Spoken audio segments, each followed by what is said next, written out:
live here on YouTube for the What on Earth is the name of this race? The IAA and Ritchie Brothers 250 here from Martinsville Speedway. Welcome on in. Hopefully everybody's having a good time. Again, let me know how the color's looking. I'm still trying to play with the color balance. Also, I'm wearing a much brighter color than last night, so please let me know what you guys think. We'll try and fix it out. But yeah, we are here and we are ready for this one. So welcome on in. We got 4 people already hanging out in chat. Nice to see. I will say it's nice to actually see people waiting for pretty much the first time ever. So welcome on in. Hopefully everybody's having a good time. All right, there we go. All right, just checking everything, getting everything all set up. We are ready to go. All right. So, we got NASCAR Xfinity Series racing here tonight on the CW.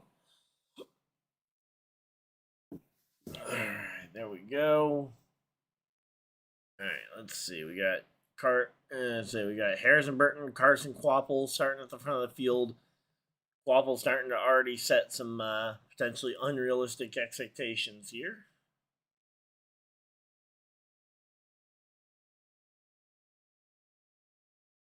Alright, so there we go.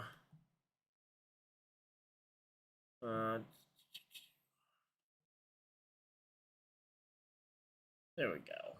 Alright, that should hopefully help with the balancing a little bit. Alright, but yeah, we are here. We're ready for this one. Connor Zilic. I'm going to say that Exalta logo breathing very loosely there as the wind stickers going down that route, the name rail getting dangerously close to taking out the Exalta logo. Welcome on in again. Hopefully everybody's having a good time. We're about 10 minutes away from the start of their broadcast. Hey Dave, how's it going? Alabama luck out again. I was taking a nap after work because it was a long day once again, but my dad mentioned that Alabama did finally did just about tie up the game, so I don't know. I haven't seen any of the Alabama game up to this point, but just give me 1 second. I gotta update the browser information with the link for today's race, and then we will be pretty much ready to go. Boom. I still got the Slim Jim link in there. Boop. And interact. Playoff standings. There we go. We're good. Man, this is getting easier and easier. I will say I'm liking being able to actually have live playoff standings up there alongside it. So welcome on in. Hopefully everybody's having a good time. All right, now let's get chat back up here in the spot where I can read it, and there we go. All right, so again, we got Martinsville Raceway here. The points coming into the night. Because I don't find the points as they run to be overly useful until we actually get some laps of action here. But yeah, as like showing the spring race when they absolutely had a complete parking lot on the front of the field. But yeah, coming into the day, we have carsonkvapil enters today with an 11-point advantage over teammate Sammy Smith for the final spot. Both Allgaier and Connor Zilic are locked in via points. No round of 8 playoff driver has a win yet to lock themselves into the championship 4. A little weird. But again, both Zilic and Allgaier have locked themselves in on points. Jesse Love, 40 points above. He just needs to not finish dead last and not have like a brand new winner. And he should be fine, but technically he's not locked in yet. And then carsonkvapil, 11 points above. He comes in with an advantage, not to mention out-qualifying his teammate by a number of positions. So carsonkvapil should be in a position to hang on to that one. He is my pick to, not necessarily my pick to win. Honestly, Do I just go ahead and take it? Yeah, I'll take Carson Kvapil, actually, looking at the qualifying results and knowing how tough it is to actually pass people. I'll take Carson Kvapil for the win. But I think Carson Kvapil, at the very least, will have a very solid run to be able to lock himself into the next round. Brandon Jones, Sam Mayer, and Sheldon Creed. Brandon Jones and Sam Mayer both in the 20 and 22 points out, respectively. They would need a lot of stuff to go right for them to make it in. And then Sheldon Creed starts in the 5th position. He's never won a race before. I believe he's got the highest amount of second place finishes without a win. He's 41 points out, and a win is the only thing that'll get him there. That'll get him to the promised land of the Final Four. So it's win or bust tonight for Sheldon Creed. Again, starts 5th, so should be a good one here, folks. Welcome on in. We got 12 people already hanging out here. We also got, for other playoff drivers, starting positions, we've got Brandon Jones starting in 11th. Sammy Smith will start in the 15th position. That'll be the other one that we're going to be keeping a very close eye on. Jesse Love starting in 21st, and Sam Mayer in 24th. And Connor Zilic rounding out the tail end of the field. That is going to be insane to watch. All right, so there we go.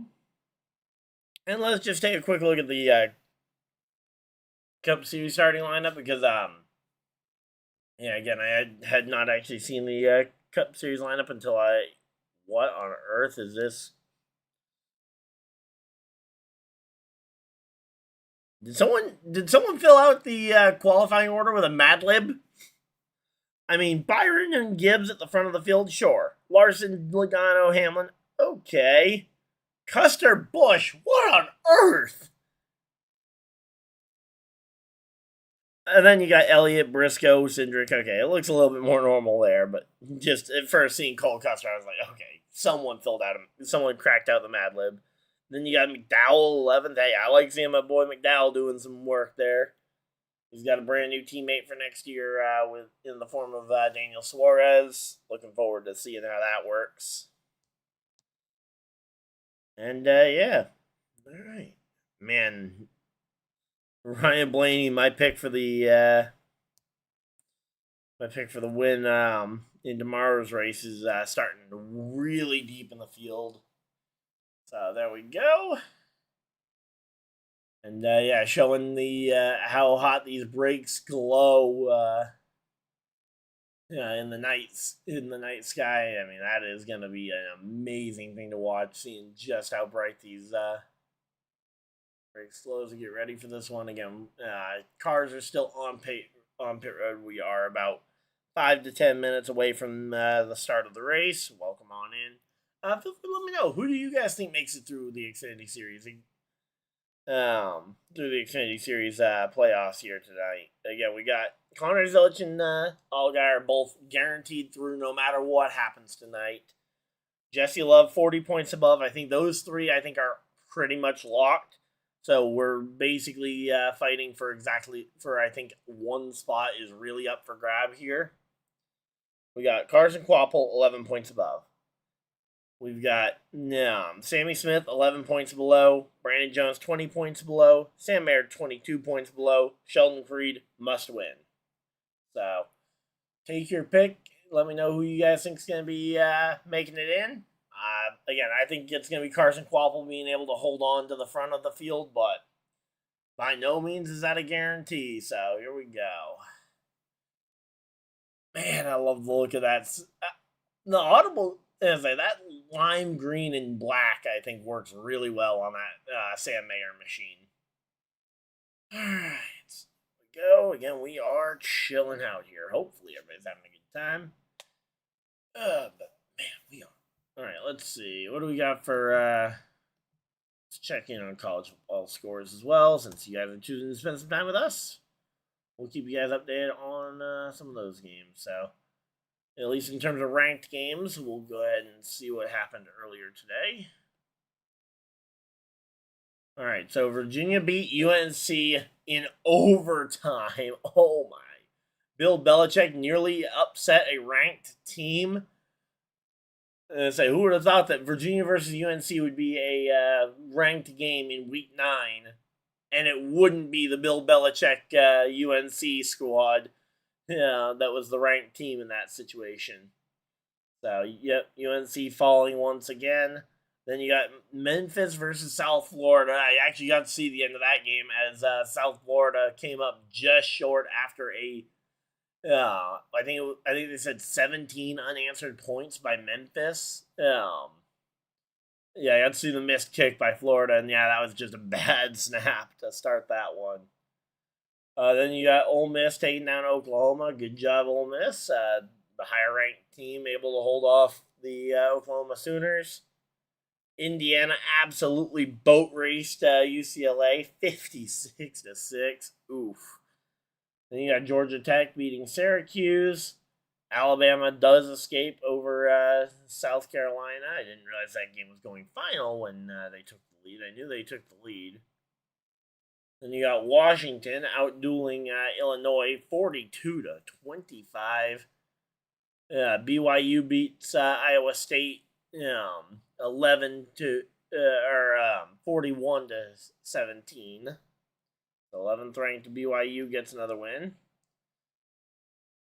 Vanderbilt beats another in-conference in-conference opponent in Missouri. 17-10, not bad there. Good job, Vanderbilt. Then you got Baylor Cincinnati, which I believe just went final, 41-10. Or sorry, 41-20. My bad. You got Texas Tech, who is absolutely shutting out Oklahoma State, 42-0 right now, with only about 6 minutes left in their game. Texas versus University of Texas versus Mississippi State. You got Mississippi State with a 10-point lead with just over 6 minutes remaining. Then you've got Oregon, Wisconsin, which just started. Neither team with a score yet. And then you've got University of Miami versus Stanford. And Stanford actually strikes first in that game as they are up 7-0 over the Hurricanes. There we go. I like Zilich in the race. Hey, as normally I'd be very much coming into the night, I was definitely expecting Zilich to be a good factor here. But seeing that he's going to have to start tail end of the field and with how tough Martinsville is, yeah, that one, that's where I looked at that and I say, that's going to be tough.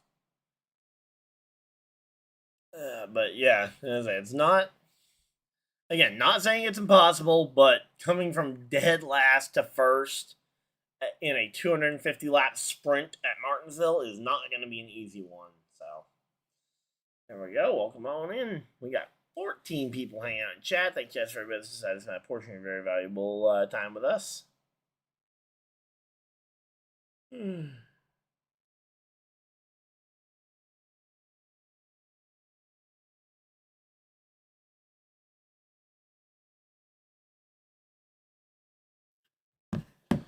Alright, so there we go. Yeah, we are just chilling out here.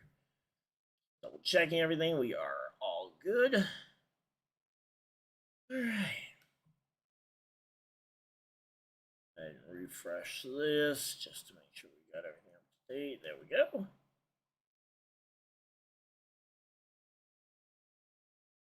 Alright, so again, we are just relaxing, and we're at commercial break. You're not missing a thing, as we have still not had the national anthem or any of that stuff to get this one going.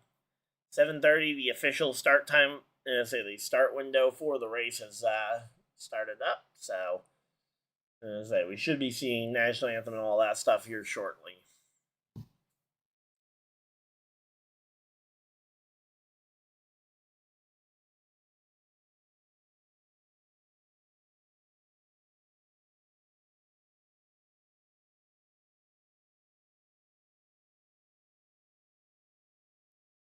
Alright, so yeah, it looks like a good Final Four. Hey, I'm looking forward to it. Hopefully we get the chance to see Carson Quapple win or at least contend for the championship. Obviously, friend of the channel, was on this channel for an interview last year, thanks to our good friend JP. Now, obviously, I think Carson Quapple would be one of the worst possible championship picks, purely from a perspective of we are legitimately in a position where we can see two of our three champions in NASCAR win the championship and not have a full-time deal for next year. Because as of right now, it sounds like Corey Heim, especially after the announcement today with Sam Hunt Racing announcing that they announcing their lineup with, I believe it was Dean Thompson and Harrison Burton for full-time driving. So yeah, when they announced those two, that now takes another seat. One of the last seats I thought that Corey Heim might be able to go to for a full-time campaign next year, and takes that one away. So it looks like Corey Heim part-time. Obviously all this is going to be lawsuit pending, but part-time Cup program probably, and it sounds like that could be the only NASCAR racing he's doing next year, which would be very strange to see a 11-time Truck Series winner exit the year without a full-time opportunity the following season. And if Carson Quapple goes and if Carson Quapple goes and wins as well, because he's getting reduced to a part-time as he's getting reduced to a part-time role at the number one car for next year, as well as he'll be sharing the one with Connor Zilic next year. That's going to be a very weird world to be in, but it's a realistic world I can see.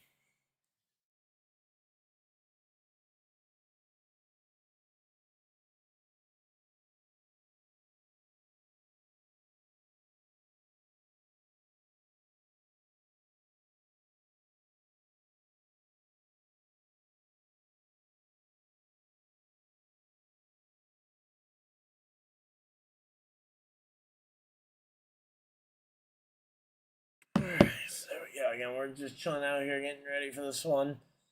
As I got a couple of friends who were at the track. I didn't even realize my buddy from Delaware was making the trip down to Martinsville tonight for the Xfinity Series race, but he sent me a picture from the grandstand. So, gotta say, I'm a little jealous, but man, it is I've wanted to go to a Martinsville race for years now. In fact, I even had Cup tickets in hand, ready to go, and ultimately just wasn't able to use them a couple years ago. So unforeseen circumstance popped up.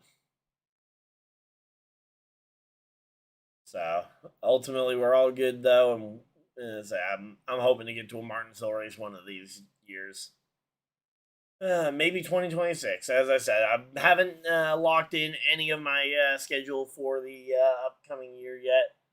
Hoping to at least lock in at least one, if not two race dates before the end of the season. But as of right now, not saying that it can't happen, but I would say don't expect. Don't expect me to have my full schedule figured out for at least not for a little bit, but the only one I would say you could probably put down for a pretty safe bet would be New Hampshire. I'm almost certainly going to be trying to be at this year. And the only reason why I'm not locking that one in for sure is because it's the week before Daytona, and if I want to go to summer Daytona, that would be a 2-week stretch to have to try and do. So we're just chilling out here. Hopefully, so they're doing national anthem. We are getting ready to go again. This race getting closer and closer to the start. Hopefully, you guys are excited about this one. I know I am. As we are set and ready for this one. One of my friends, the friend who's at the race just said it's really cold there, so maybe we're not missing out on too much at least, but Still, I wish we were there. Cold, not cold, I don't care. It's a NASCAR race, and I want to be there. I'd love it if one of these days we could get it to the point where we're at every single NASCAR Cup Series event. Yeah, if not the entire NASCAR Cup Xfinity and Truck Series event. But there we go. Drivers climbing into their cars. They're going to go to a commercial break while they strap in. And, yeah, when they come back, we'll be starting the engines and getting ready to roll. So, all right, there we go. There we go. All right, let's see. Here's a fun fact that I went and found last night after seeing Caden Honeycutt lock his way into the championship 4. Do you guys know the last time a driver had to switch trucks mid-season and still won the championship?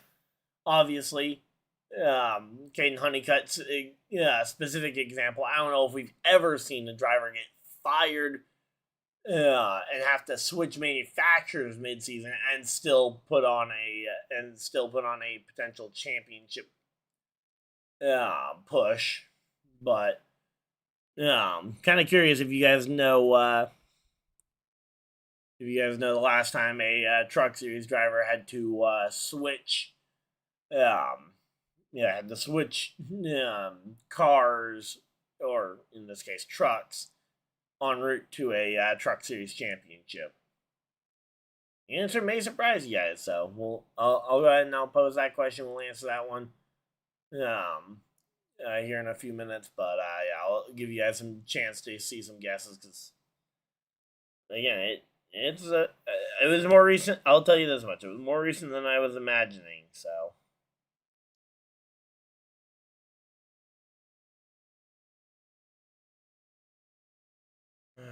There we go.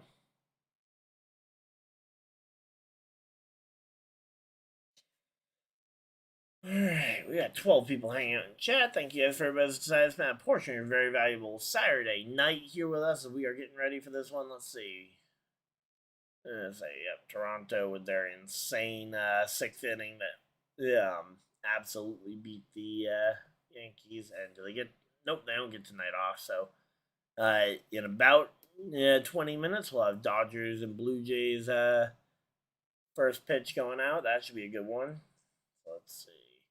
Any updates in any of our big football games? Nope, not yet. Outside of the fact that Miami gave the ball back to Stanford. No updates on A&M versus Texas A&M versus Louisiana. Michigan versus Michigan State as well. Should be getting going here shortly. Boston College and Louisville going. Then we got University of Tennessee versus Kentucky later tonight, and Arizona versus Houston. So there we go. A couple of college football games to keep an eye on as we are coming back from commercial break. And again, we've got ourselves a very exciting, very hectic Martinsville mayhem here as we get ready to go racing. Again, we've got 8 drivers. Surprisingly, none of them have won to lock in a spot. 2 drivers are in on points, Justin Allgaier, Connor Zilic. Neither one of them will miss out on the championship 4 as they've both earned enough points to lock themselves into the championship 4. Then you've got Jesse Love, 40 points above coming into the night. Should be a very should be able to hang on to a 40-point lead, barring a disaster class here from the 2 organization and a new winner. But you can't rule it out, so he is technically not locked in. Then you got carsonkvapil, 11 points above. We've been talking about him all night. I'm looking forward to seeing carsonkvapil run up near the front. The junior motorsports cars were all over the front of the field in the spring race before they went and until they ended up wiping each other out. So there we go. Eric Almirola sweeping Martinsville last year, looking to try and see if he can get another win tonight. He will be racing next week as he will be going for the Xfinity Series Owners Championship. as he was able to win his way to the Owners' Championship a couple weeks ago with a win. And yeah, again, we got a lot of storylines to follow throughout the one. Again, 15 runner-up finishes for Sheldon Creed, most all-time without a win. Tonight, second won't do. He has got to win, or his chance at a championship is completely over. So, good luck to Sheldon Creed. He rolls off from the 5th position, and again, second place just won't cut it tonight. And I'm sure he is sick and tired of seeing second place on the podium to begin with. So here we go.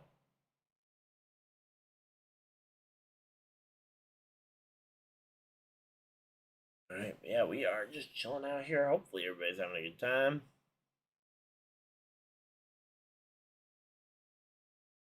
So there we go. They start the engines. They're gonna fire them up, and we will be getting ready. Oh, please tell me we're not gonna go to another commercial break before we get the. Yep, we're gonna go to another commercial break before we get the green flag. All right. Yay!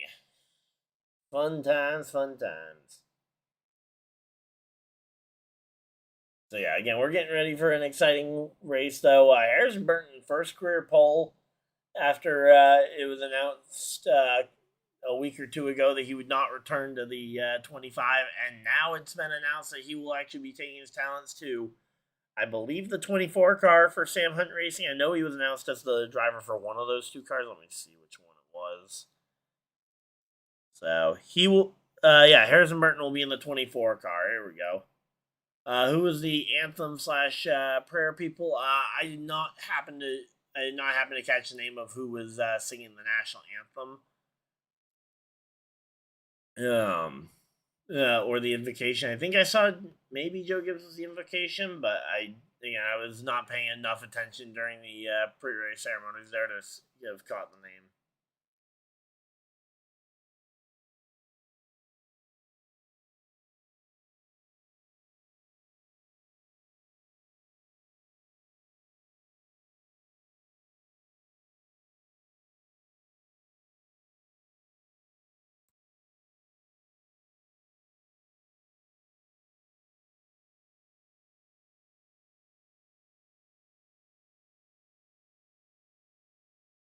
All right, here we go. Let's see. Okay, it was Virginia Tech's Naturally Sharp did it. And then, let's see, invocation.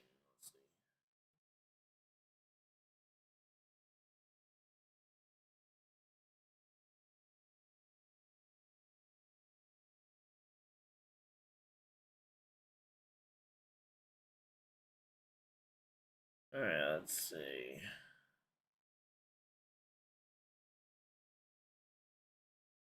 Yeah, I can't find who did the invocation, but yeah, Virginia Tech's Naturally Sharp did the anthem.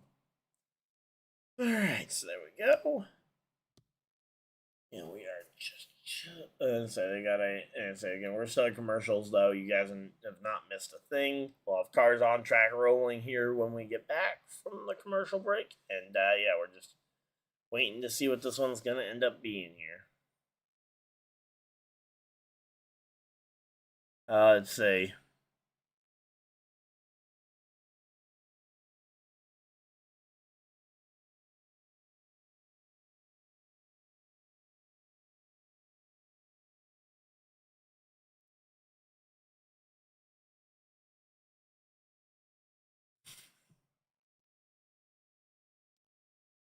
All right. There we go. We're coming back from commercial break. We got cars rolling onto the track. We are getting ready for this one. Welcome on in. Hopefully everybody's having a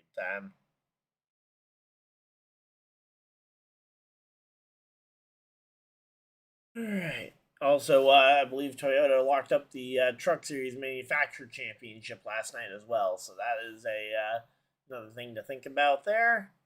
As again, we got the showing some more highlights from the Martinsville races here.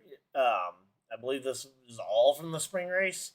Yep. There we go. The 8. Oh no, that's the 18 of Sheldon Creed from a couple years ago.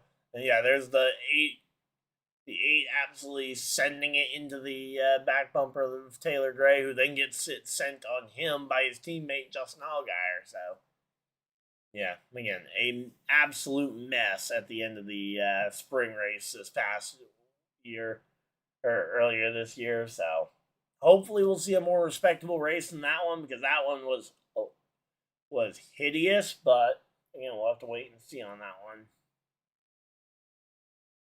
Are they going to? Are you kidding me? They're going to another commercial break before the start of this race? Hopefully, it's worth it, because another commercial break before the start of this race is insane.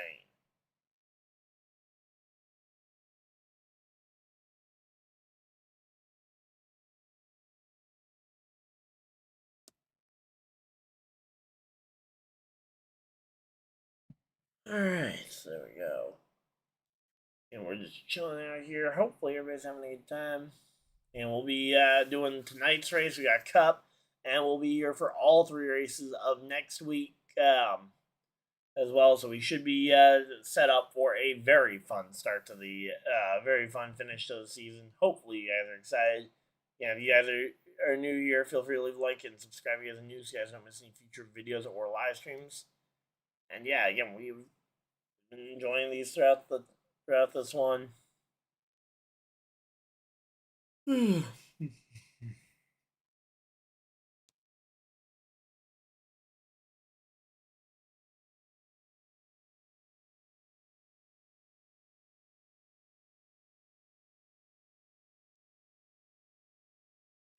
there we go. Again, we're just chilling out here.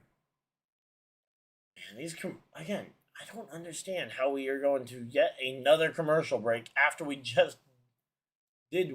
So we had commercial after the national anthem. Came back from the commercial break to say the most famous words in motorsports to start the engines. Commercial break again. Then we come back. We see cars roll onto the track. Commercial break again. I mean, that's what? 3, 4 commercial breaks in between the national anthem ending and the race beginning? Man. I mean, hey, I'll take it over having a commercial in the middle of the race that's full screen, but still, yeah, there we go.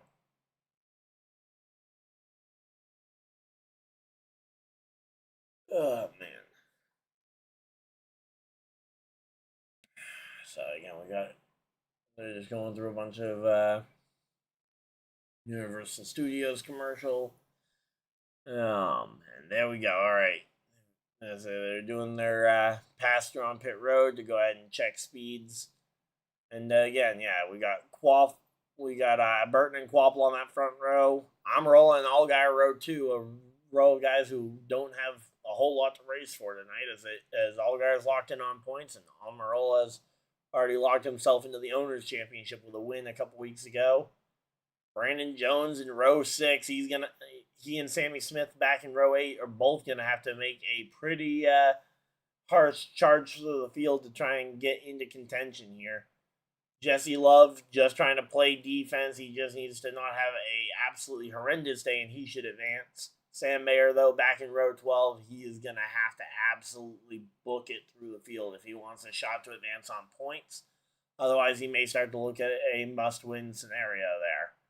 And then Connor Zilic, the final playoff driver, he's been the dominator this season. And ultimately, he's going to have to start tail into the field tonight.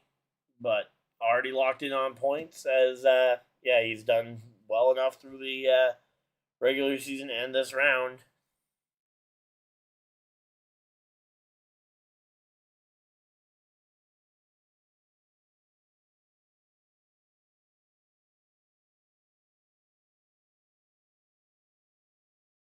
Alright, so there we go. And, they are parking everybody on the front stretch, making sure everybody gets out of the pits without anyone going a lap down, because with how long the pit road is here, you legitimately will end up having cars going a lap down during a pass-through pit on pit road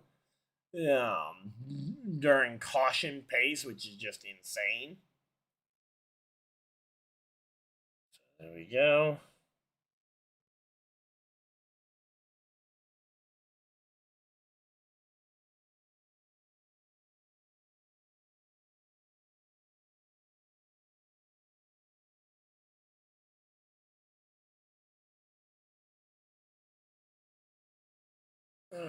so yeah, everybody's getting all set up here. They're talking to Sammy Smith here. Again, carsonkvapil is one I'm going to be keeping an eye on here for sure. Again, starts on the outside of the front row and should be a fun one to watch here as we get ready to roll. All right, there we go.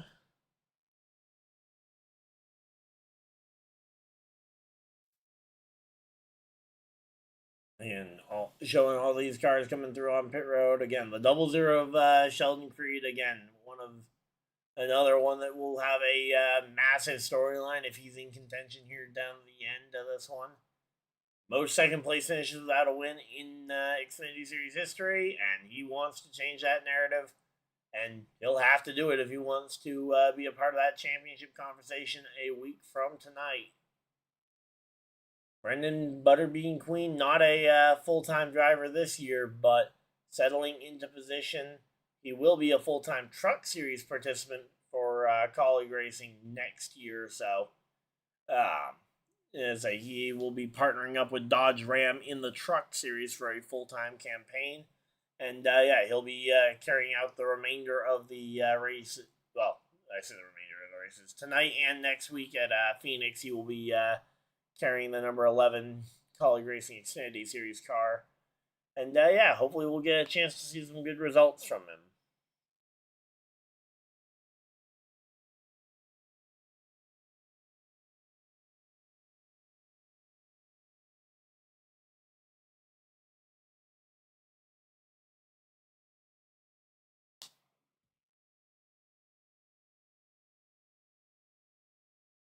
Alright, so there we go. We're just... So they're going through all these other ones again. Sam Mayer still hasn't won a race yet in that Haas car. Again, it feels weird because Mayer and Creed have both been so fast, but for both of them to still be winless in the scoring box is just insane.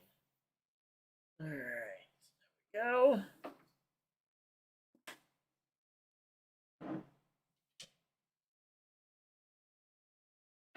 Alright, well, hopefully we'll get a chance to see this here soon because it should be, we should not be very far off. Yep, here we go. Pace car is off.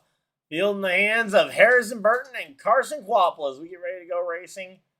And it is green, green, green. Green flag's out. We are back. Well, I say back to racing. I guess back from yesterday as we go green flag racing for the first time tonight. Harrison Burton down into turn one, able to wrap the bottom of the corner. Eric Almirola going to follow him through. And here comes Allgaier lining up to go to the inside of his teammate carsonkvapil. Kvapil on that outside trying to make it work. But again, as I said last night, a very cold Martinsville Speedway is going to play host to a very slick track and going to make that outer lane, especially early in the event, very tough. So there we go. carsonkvapil does ultimately find a spot in line just ahead of Allgaier. So again, third place probably will be enough for Kvapil to advance if he can just run third all day long. Harrison Burton early on able to take that fastest lap award, but again, we expect that could potentially flip-flop around a few times. Sheldon Creed also settling into line in the 5th position, so again, seeing a lot of these drivers just trying to fight to get to that bottom line. Here comes Austin Hill trying to fight down there. And here comes Sammy Smith up the inside of the number 4 car as the number 4 trying desperately to get to the inside line, but not able to find a spot yet. Now we got Blaine Perkins versus Jesse Love dueling it out. Blaine Perkins on the outside. You've got Jesse Love up the inside just trying to maintain what was a 40-point gap coming into the night. As of right now, Jesse Love still, as he currently runs, a 33-point edge over the cut line. So, again, Jesse Love would need to have a pretty horrendous day and probably would still need a new winner in order for him not to make the next round of the playoffs. But as of right now, running 19th and he's moving forward, it's looking like Jesse Love will do more than enough to advance. So here we go. We got Mayer trying to look to the inside here of Blaine Perkins. And again, all these drivers just trying to almost bully and abuse these non-playoff drivers to the point where, yeah, we've got ourselves a legitimate contest here. All right, so there we go. Again, we're just chilling out here. Hopefully, everybody's having a good time.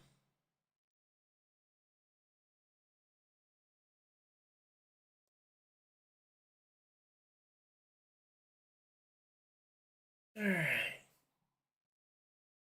there we go. Zilich already up about 5-6 positions here as he is already starting to storm his way through the field. You got the 16 of Christian Eckes trying to fight his way to the bottom of the track, but the 27 of Jeb Burton in the Jordan Anderson racing car making it very tough as he is beating and banging. And Corey Day gets into the side of the 31 of Blaine Perkins and just uses him up. Oh, okay. He got loose entering the corner. Okay.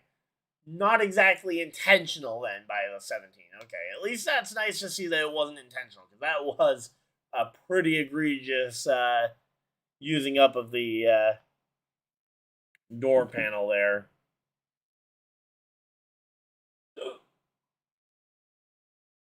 All right, so there we go.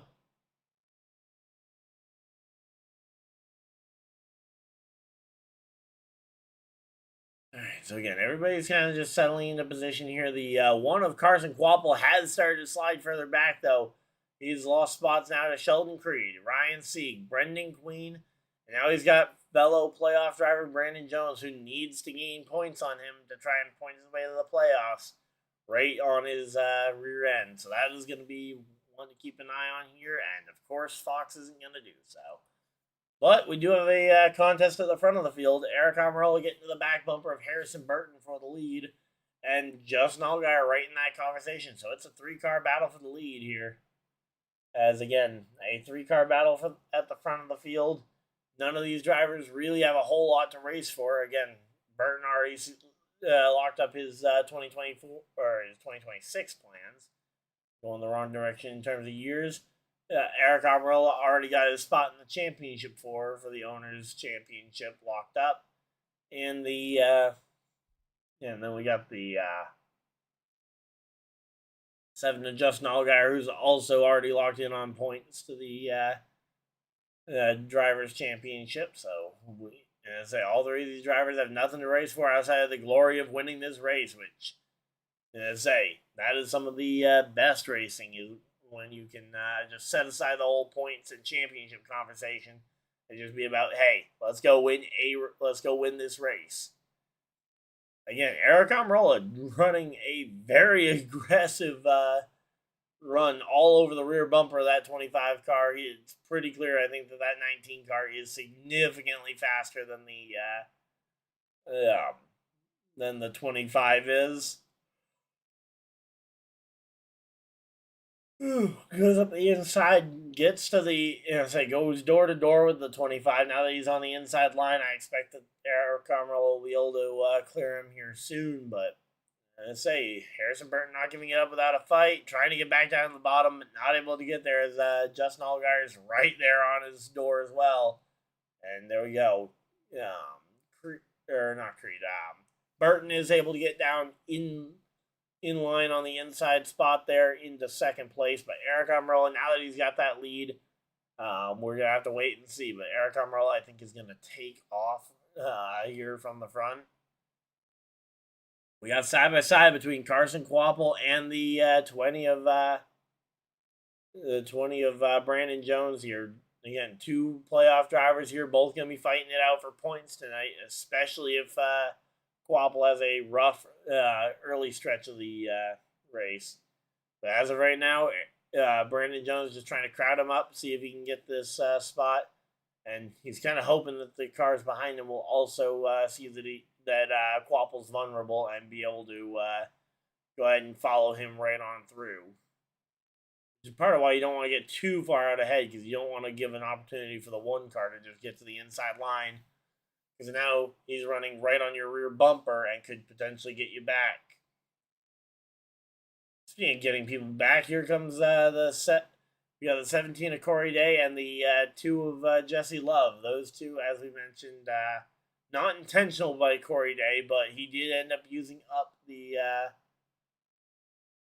the side door earlier, so we'll have to wait and see if there's any payback for that. But we'll have to wait and see on that one. That one's not.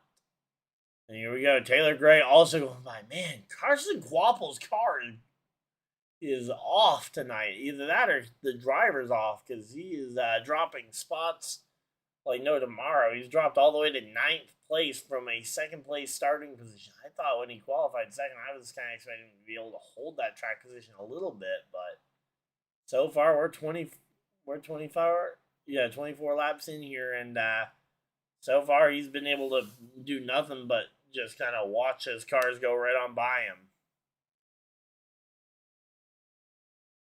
All right, so there we go.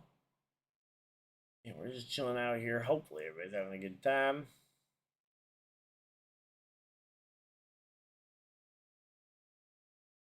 Alright,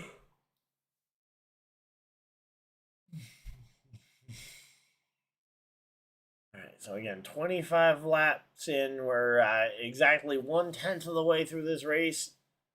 And yeah, we're closing in on halfway complete of the first stage here.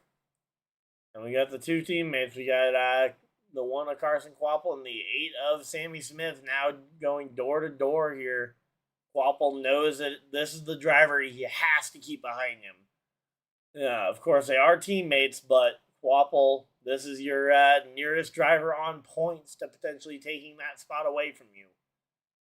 Again, you guys entered the day separated by exactly 11 points, and you don't want to give any of that up here in stage 1 if you can avoid it. Again, you might not be able to hold them off 2, 3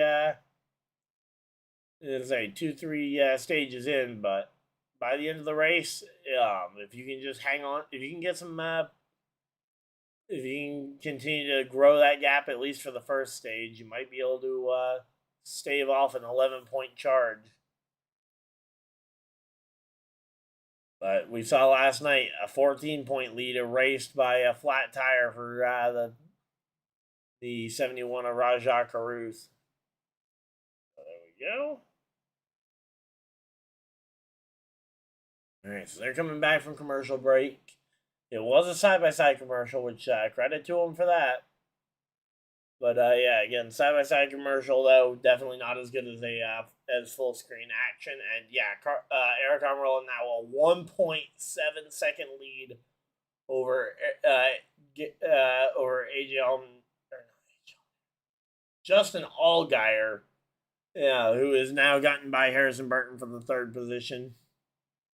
So again, or to put Burton back to the 3rd position here. Highlighting some of the intense battling between these junior motorsports teammates again.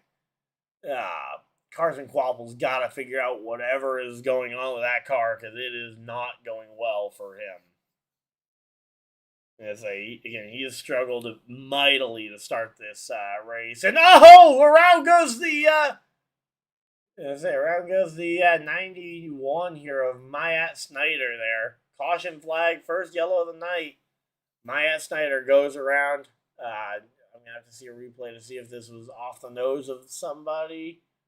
Let's see. Nick Sanchez in behind. Is it going to be off the nose of Sanchez, or is it going to be the 71 just losing it? Oh, yeah, nope. The 48 of Sanchez just gets tight, wheel hops it, and yeah, just goes up the track into the back bump, into the back corner of the 91 car. Nothing Mayat Snyder did wrong there. He was just wrong place, wrong time. Yeah, for a mistake out of the young rookie there in the 48. So yeah, that was a rough one here. We are chilling out here. Hopefully everybody's having a good time. We're going to do a commercial break. I'm going to run a quick ad, grab some water, and we'll be right back, guys.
Ooh, yep.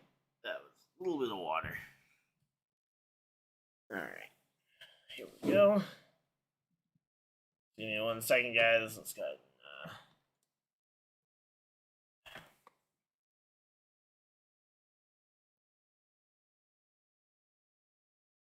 Boop, boop, boop.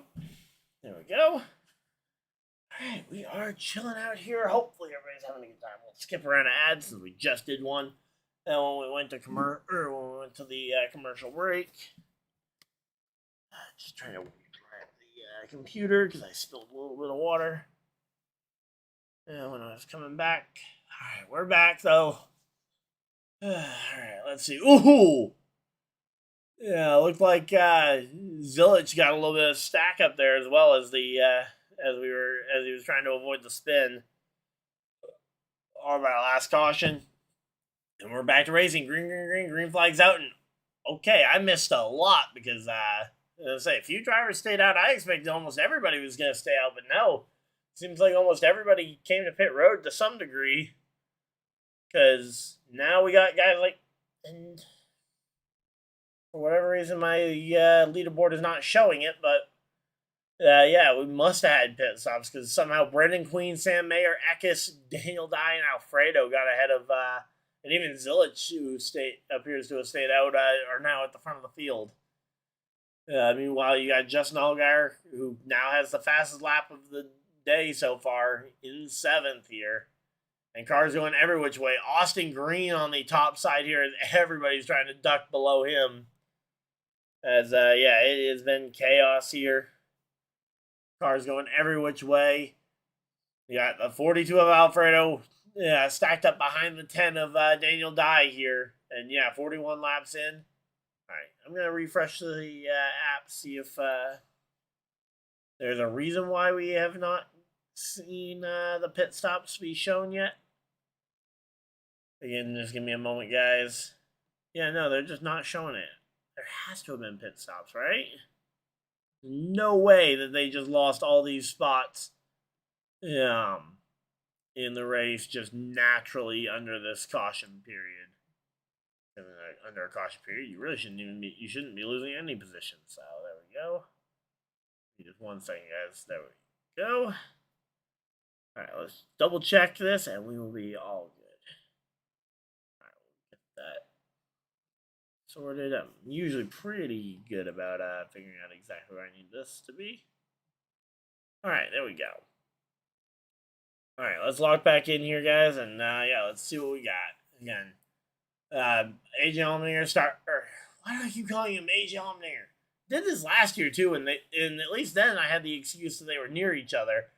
Justin Allgaier has moved his way up to the 4th position. Yeah, Justin Allgaier moving his way up to the 4th position. Defending champion, looking to try and go back-to-back on the championships. Sam Mayer in the fight at the front of the field could at least be fighting. So yeah, for whatever reason, the entire they're we got another caution. Yellow. Sorry, I almost said Matt. I did say Matt DiBenedetto. Connor Mozak goes around in the 99 car, formerly driven by Matt DiBenedetto. But yeah, I don't know. It seems weird because the progress bar also is not filling up anywhere near as much as it should be filling up here as laps are going on. So yeah, I got no idea as to what's going on with the. It's not showing last pit stop. It's not showing when people came to pit road, because I'd love to know exactly what happened, because I was away from the TV for about a minute or two.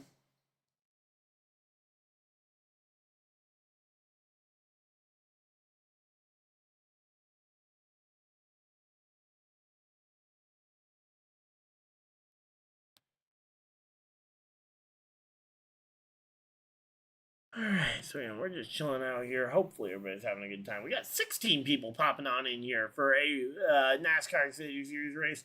Welcome on in. Hopefully everybody's having a good time.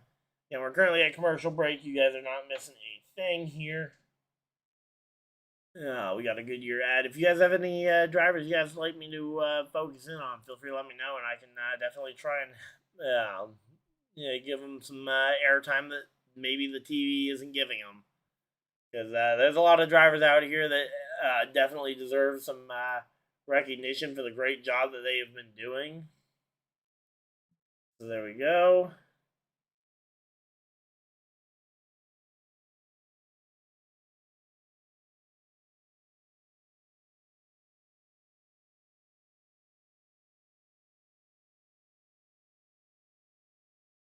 Okay.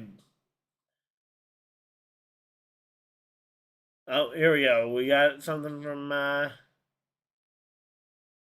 Jeff Clark. Here we go. Huge incident. Let's see. This is scary to watch. Safety truck in the picture was blocking the exit of pit road. So yeah, there was a safety truck blocking the exit to pit road during the walk through during the pass through on pit road when all the drivers were coming down there. That's insane. That everybody had to scatter to avoid a safety truck there. Texas pulls it out in overtime. Is that what you're rooting for, or is that what happened? Oh yeah, no, Texas actually got it done in overtime. Good job, Texas and Arch Manning for pulling that one off. Miami ties Stanford at 7-7 right now, and they have the ball back with a minute and 15 before the end of the half. So maybe they can pull off something here, take a one touchdown lead going into this one. Texas A&M versus LSU is looking competitive, despite the fact that coworker of mine, doubt you're watching this, Leo, but if you are, shout out to you. Went on a very passionate rant this morning about LSU and their coaching situation before as we were getting ready to start our work day this morning. And yet LSU gives the ball back to has to punt the ball back to Texas A&M. So 7-7 game, 5 minutes left in the first quarter here, and we are going to go ahead and we're going to see a red flag coming out here. Oh boy. Oh. Okay, nope. I guess it went red for a very brief moment there. I was about to say I might get a different flag going here. But yeah, it goes red for a very brief moment as we go. And I'm assuming that was just a graphical glitch on the computer because I'm assuming they were trying to maybe fix some of the other stuff going on. Not sure what the flag indicator would have to do with the rest of the with it, but I'm also not the programmer that designed it, so I have no idea how the code is laid out in the system. So, but yeah, so we do have our full set of flags though over here. Only two we've had to use so far tonight have been the green and yellows, but we got them all over there. Should be a ton of fun. Hopefully we'll get to see this one here soon. Only 9 laps to go, we'll win the stage.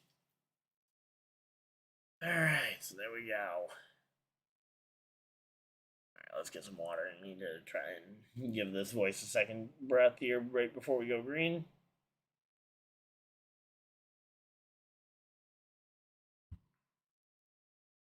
Alright, there we go. Voice is returned. We are ready to go racing, and I'm sure some people are a little upset that the voice is returned because I know my voice can be annoying. Green flag's out. We are back to racing. Brendan Queen and Sam Mayer on the front row. And again, Justin Allgaier in that third position. He's got the fastest lap of the day so far. He's going to be looking for maybe a 3-wide move at some point. Again, right now he hasn't decided to go for it. He's kind of letting the front two guys battle it out amongst themselves here. Here comes Brandon Jones looking to try and posture to potentially move himself up into a spot or two here as he's trying to go past the 16 of Eckes. But again, the 11 versus the 41, these two dueling it out side by side, door to door, and Justin Allgaier just giving them the space to fight it out amongst themselves rather than trying to force a 3-wide issue that would almost certainly end badly. Say maybe there is some actual credit being given here because Yeah, we're seeing discretion being the better part of valor here. Carson-Kvapil has dropped outside the top 10. Meanwhile, Sam Mayer has taken the lead over Brendan Queen with 5 laps to go in stage number 1. Again, that's a lot of points for Mayer to have to crawl back. But as of right now, Sam Mayer out in front of the field. And Kvapil 16 points below the cut line as of right now, with Mayer being shown as the leader. Again, I'd be curious to see what this looked like if Mayer was not leading the race. But again, right now, Sam Mayer, 4 laps to go. Now 3. 3 laps to go in this stage. And it's going to be Sam Mayer looking to try and earn 10 of those 20-something points he was down on entering this race. I believe he was 22 points below the cut line. Sam Mayer trying to get 10 of those right now as Justin Allgaier runs him up the track. Allgaier, once that battle was settled between Mayer and Queen, Allgaier takes it to him, and oh no, is that a flat tire on the 41? No, it looks like he's just gonna. Looks like he just ran really wide there and loses a ton of points. Oh man, Carson-Kvapil's got to be breathing a sigh of relief right there. Only 2 points out at the moment. Is Brandon Jones having that 2-point advantage over Carson-Kvapil here. Daniel Dye way up the track here, gonna end up giving some spots there. No guaranteed points though for Kvapil, as Kvapil would love to get by Corey Day here. Green and white checkers are out, as it is Justin Allgaier, Eric Almirola, and Brendan Butterbean Queen. The front 3, Brandon Jones, Sam Mayer, rounding out your top 5. And then you got Connor Zilic, Harrison Burton, Christian Eckes, Sheldon Creed, and Corey Day, the other drivers to earn points here in stage number 1. So again, a lot of action here in the first segment here. And now caution flag is back out, and we are going to be pacing around yet again here. All right, so there we go. Welcome on in. Hopefully everybody's having a good time. Let's go ahead and see. All right, so Yankees are up 1-0 in the first. Let's see, any college football updates? Miami not able to score before halftime, so they go into the game against Stanford tied. A&M and LSU still tied. Michigan up 10-0 over Michigan State. Kentucky over Tennessee over Kentucky 14-0 right now. Boston College over Louisville for the moment 10-7 with Boston College having the ball. And Houston versus Arizona State has barely begun. So again, a lot of football still to be played there. But a quick college football update as we are currently at commercial break here for the end of the stage. And yeah, I don't know what is going on with the. I have no idea what's going on with the progress bars, and why, for example, in this case, the progress bar is only like halfway filled for the stage. Alright, well, we are just chilling out here. Hopefully everybody's having a good time. Again, we got ourselves a pretty fun night of racing here. Ready for this one? Let's see.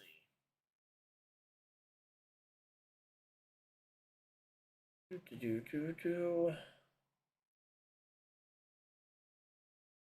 we're just chilling out here. We got 10 people hanging out in chat. Again, feel free to let me know how you guys are doing tonight. We are getting ready for this one.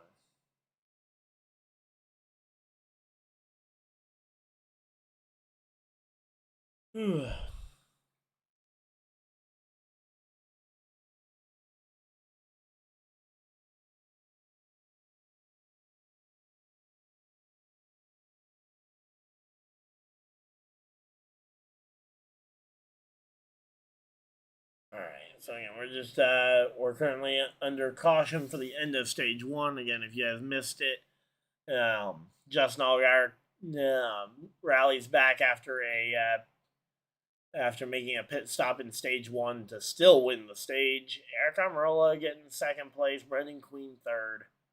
Again, a lot of action in the front of the field. Sam Mayer was leading up until the last lap of the stage, pretty much. Justin Allgaier made the move to take the first place from him, and then Sam Mayer slips up at the top of the trip in the upper lane and ends up losing another 3 positions there to Almirola, Queen, and Brandon Jones. So there we go.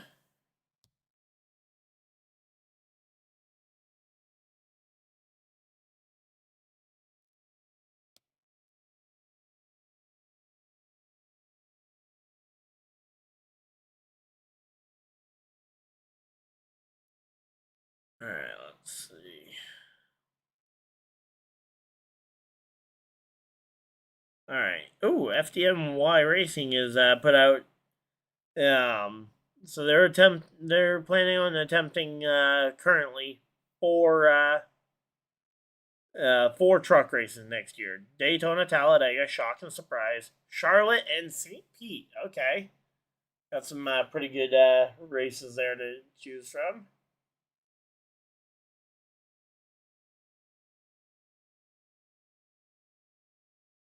All right, so there we go. Submit. Oh,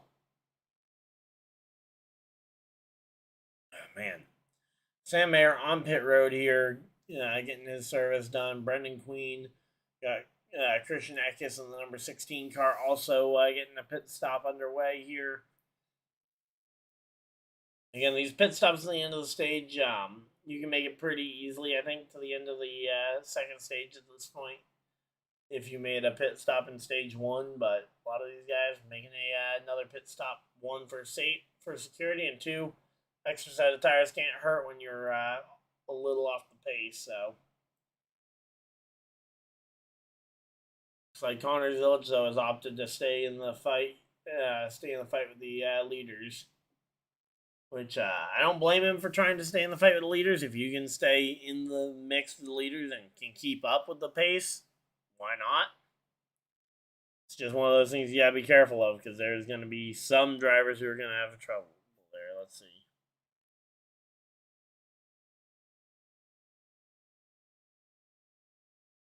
All right, so points says they run after stage 1. You got Love and Quapple are still in. Brandon Jones out by 6. Mayer out by 10.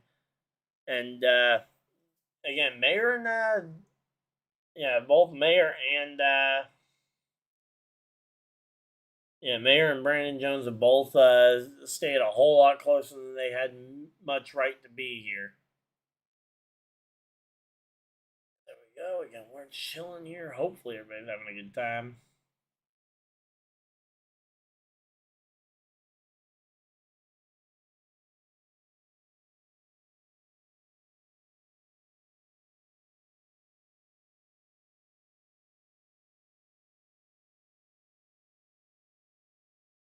All right, so we're just under caution here at the end of this for the end of stage number. The fact that the stage caution is taking twice the length of the other 2 cautions at this point is insane.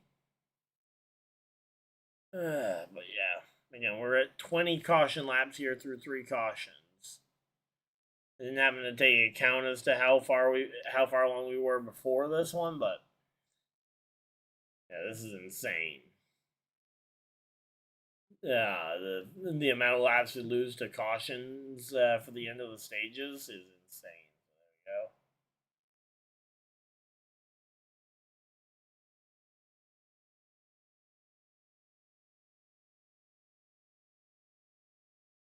There we go. Let's see.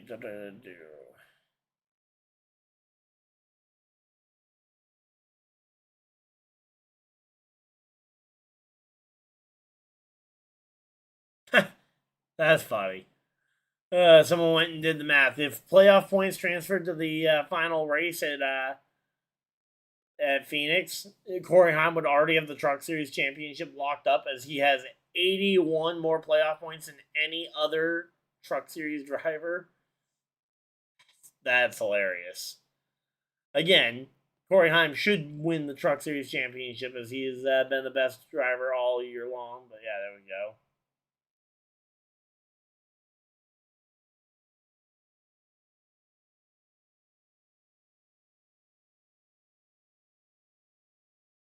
Alright, so yeah, we're just chilling out here. Hopefully everybody's having a good time. We're just waiting for this commercial break to wrap up, which there it is. Commercial break is over. We'll be getting ready to go back racing here shortly, as we are now. Oh, yep. Yeah, just showing that insane wheel hop there by the 41. Just tried to get on the brakes. Brakes slipped there. I'm guessing that might have been a cold weather variable there, but again, he came down pit road to double check, and yeah, that's going to be an interesting one to watch here. And yeah, showing some other highlights here as we're getting ready for this one. Again, Jeb Burton getting absolutely shoved out of line on that last restart, unlike the rest of the drivers who tried to gain the track position. Again, Jeb Burton still up in the top 10. Curious to see how he can perform here. Taylor Gray, this should have been Taylor Gray's first win of the season at this track in the spring, but got run over on the route. All right, here we go. We are going to be getting ready to go green flag racing here finally. And I say Cousins, Jeb, and Harrison Burton both going to be running in and around each other here on this restart as we get ready to go racing. Pace truck is off. Field in the hands of the 7 and the 20 here. Yeah, Allgaier versus Jones on the front row. Green flags out. We are back to racing. And let's see. Justin Allgaier has already won the first stage. Brandon Jones is going to try and see if he can stay close enough to earn some good stage points here in stage 2, as we've already racked up 13 laps of stage 2 in pure caution laps. Oh boy. There we go. Justin Allgaier able to go ahead and take the lead here. Brandon Jones, though, is able to get in line in front of his teammate Eric Almirola, who I'm sure Almirola will do anything he can within reason to try and help Brandon Jones advance to the next round of the playoffs. Although Almirola is still very hungry, I'm sure, to establish his dominance with another win here before heading to Phoenix for the championship. Again, we got Zilich versus Burton dueling it out for the 4th position here. Harrison Burton trying to take it from him. And Connor Zilich on the outside trying to hold on to that starting spot here. Let's say these two going door to door, wheel to wheel, all the way through the corner here. Harrison Burton with the slight edge just from running that shorter line around the racetrack, but Sheldon Creed is sitting back watching this and being like, oh, please don't crash right in front of me, because he would hate to have his championship bid interrupted by that. So yeah, as of right now, with Mayer having made that extra pit stop, he is 41 points out as they currently run. But a 3-point battle between Carsonkvapil and Brandon Jones. 3 points is not a lot of room here, and Carsonkvapil back in 7th is going to have to figure something out here. As Harrison Burton actually gets by Connor Zilich, there we go. And now the 00 Creed is trying to get by Connor Zilich as well. Again, everybody say after the summer that Connor Zilich had, he has painted a big, bright target right on that 88 where, hey, if you can run door-to-door with the 88, that is an impressive feat because the 88 is one of the best cars in the field with one of the best drivers in the field. And if you can run hard with him, pass him even, maybe finish ahead of him, take a win away from him, I mean, those are all things that a lot of these drivers have started to establish, I'm sure, the same way they used to when it was, oh, hey, if you could run door-to-door with Kyle Busch when he would run the Xfinity Series. That was always a very similar type thing. So let's go ahead and skip around to ads for you guys. And again, right now, the battle for the lead, though, you've got Brandon Jones knocking on that door, trying to put pressure on the 7 to Justin Allgaier. Again, Carson Kvapil, as of right now, if he runs 7th the entire rest of the race, he shouldn't be, there shouldn't really be a path for somebody else to beat him on points. Because again, right now, Brandon Jones is 3 points out as they run in 2nd place. So obviously, he doesn't have 3 spots on track to go get. So we'll have to wait and see. There we go. Zilic, as Connor Zilic drops another spot, though, that allows Carson Kvapil to jump up to now a 5-point lead over Brandon Jones. Again, these points these points to advance to the playoffs are going to be tight, it looks like, though. Again, Jesse Love has done next to nothing all day, still hanging on to a 17-point advantage, which is not a lot, but every little bit counts. And again, Connor Zilic is doing everything he can to try and get to that inside line. He has been getting absolutely abused on that top line as everybody wanted a shot at him. And the 17 of Corey Day gets a not sure if he got a shot from the 39 that sent him up the track, or if he had a similar brake issue to whatever happened to the 41 earlier in the race. But both of them having a very similar kind of wiggle out of line into turn 1.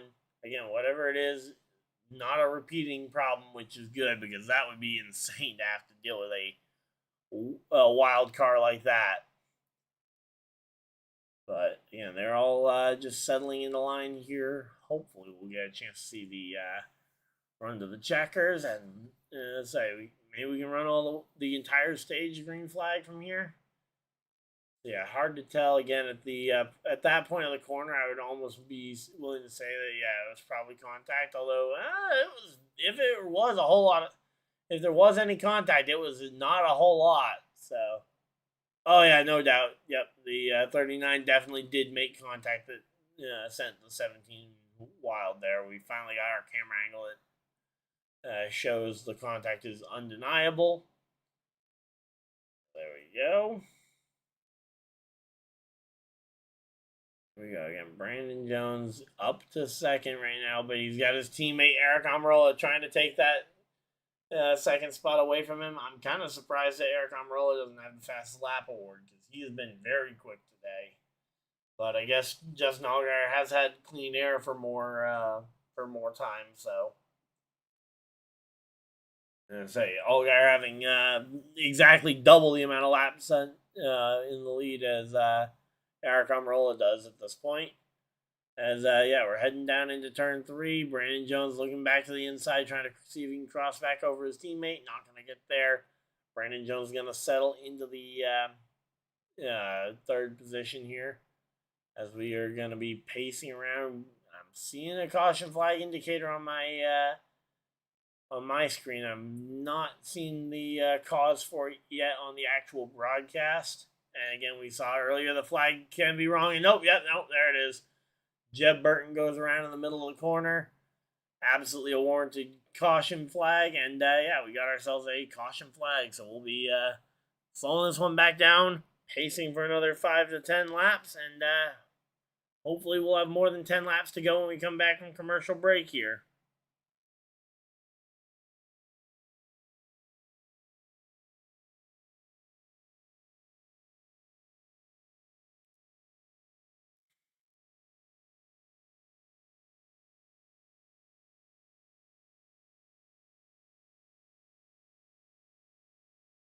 Alright, so there we go. Yeah, again, that spin ultimately isn't going to really affect much. Oh, but man, that flat tire is going to kill Burton's day. Again, Burton, not a playoff driver at this point, but still, you would love to see Jeb Burton be able to, because he's a good driver, but just has not had has not been able to show it a whole lot in the recent years as he's been driving for Our Motorsports and now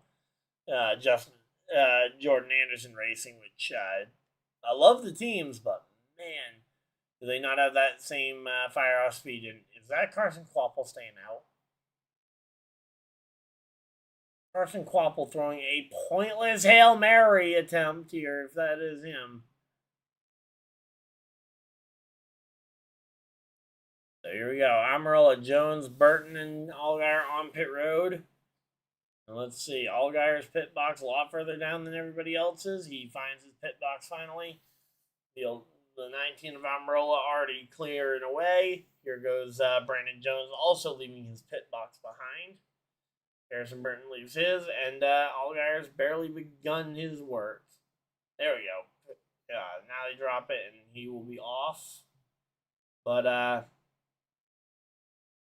Allgaier, Kyle Sieg jumps up 21 spots with a fuel-only pit stop, I assume.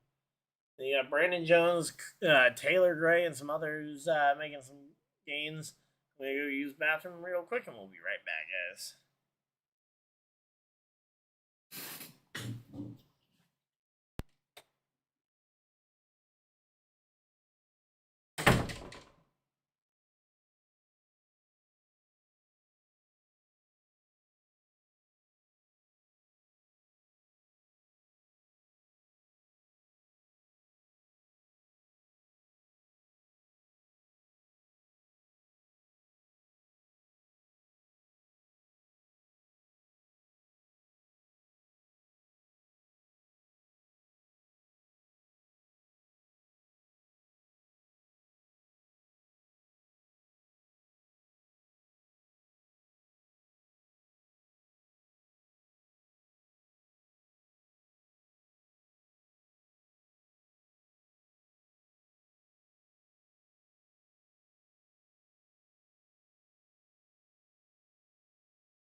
Alright, we're back. Sorry about that. We are back and ready for this one. We have not missed the restart, which is the important part. We are here and ready for this one.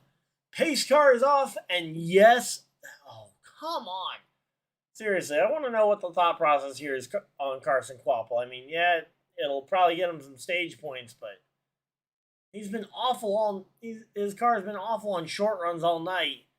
If you don't hold on to at least some amount of stage points here, this will be a generationally bad decision here. Again, Carson Kvapil able to lead this race for at least a bit, though. I mean, hey, at least he'll get to rack up some laps led. And we'll have to wait and see if the decision ends up biting him in the butt.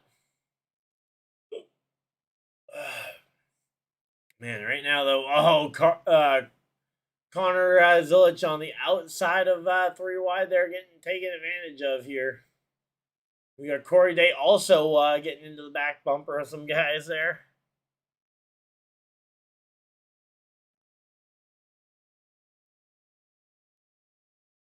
All right, so again, we're working our way through this one though. Under 20 laps to go here. Again, lap since last pit. Anthony Alfredo yet to pit at all. Brendan Queen, Christian Eckes both in the 35 lap range since their last pit stop. And then, of course, Justin Allgaier and the rest have all just been to pit road here. So, again, Quapple doing a great job to try and earn some of these stage points here nice and early, but I just question the decision-making long term. Again, if he's able to win this stage and get those 10 stage points, that's a massive advantage to him, but yeah, that's a very big if, because coming into this restart, we had seen no sign from him that he'd been able to put up much, if any, defense. Again, maybe clean air fixes everything, and we'll have to wait and see if that ends up being true, but yeah, again, this one's going to be a bit of a rough one here as we got 15 laps to go, 15 more times around here.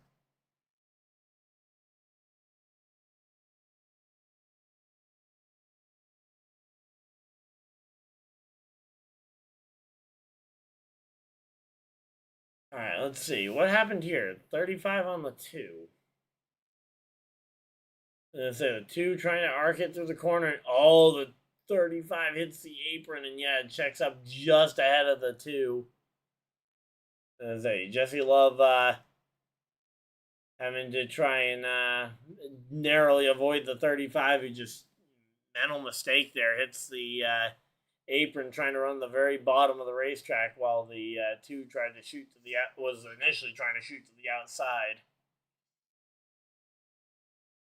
So here we go. Sam Mayer versus Anthony Alfredo battling it out for the 4th and 5th positions here. Again, as of right now, Carson Quapple in with his win if he were to maintain first. And Jesse Love, 11 points to the good over Sam Mayer. That is a massive situation for with the fact that Mayer is all the way up in 4th place. And Jesse Love, as we've talked about, he has struggled today.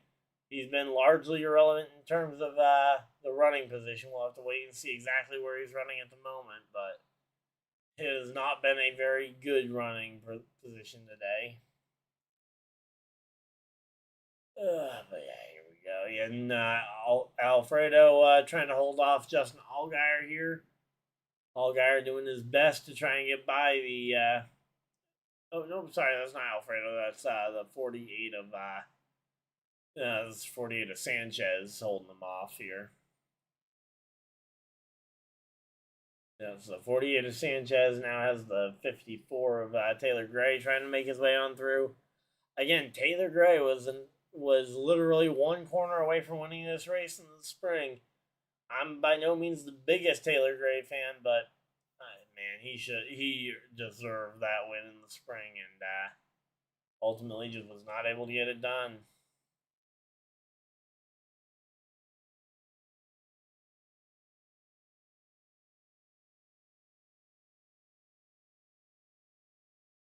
Alright, so there we go again. We're just working our way through this one. Under 10 laps to go in the stage.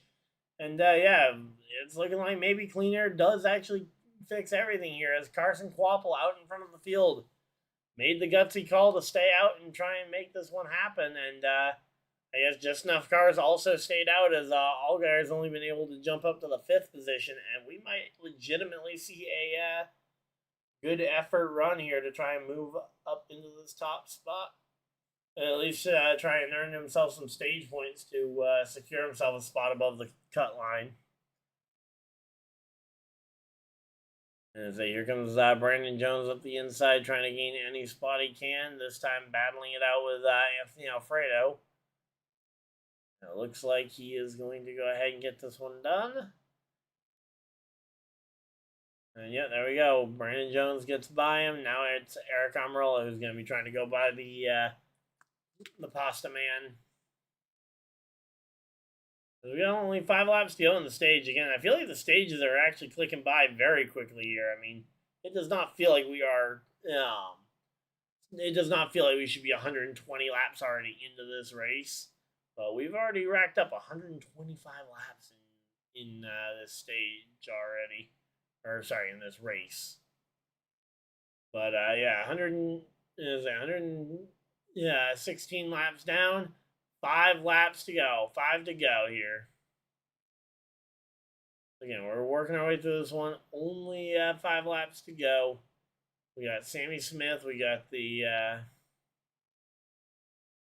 Sammy Smith currently trying to make his way past Sanchez for 12th here. He needs every point he can get. And again, the more and more of these stages that don't seem to go his way, the quicker and quicker he's going to be entering must-win territory, along with some of these others like Mayer, Brandon Jones. Alright, so there we go. Again, we're just chilling out. Hopefully everybody's having a good time.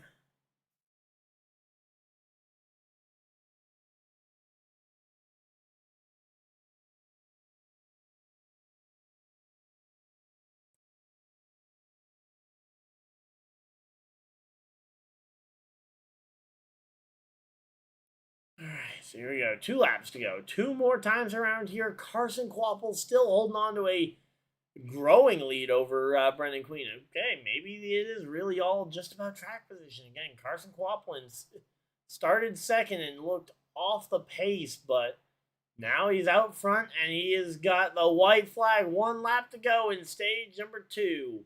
1 lap left to go in stage number 2. All right, so here we go. Carson Kvapil leads them through 3 and 4, and it will be the green and white checkered flag for Carson Kvapil. Stage 2 winner, number 1, Carson Kvapil. Brendan Queen, Eckes, Mayer, Gray, the other drivers to finish inside the top 5. So, only one other playoff driver in that top 5 conversation. Allgaier, Brandon Jones, Amarola, Sheldon Creed, and Anthony Alfredo, the other drivers who earned some stage points there. So, Carson Kvapil, nice job, Kvapil.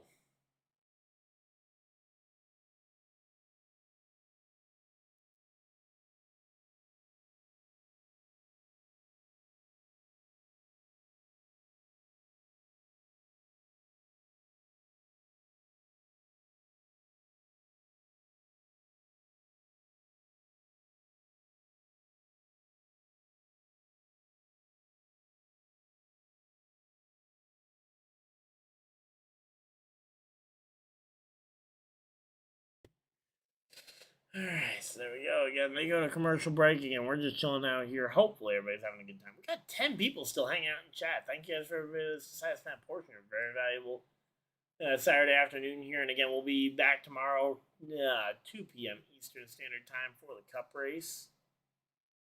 There we go.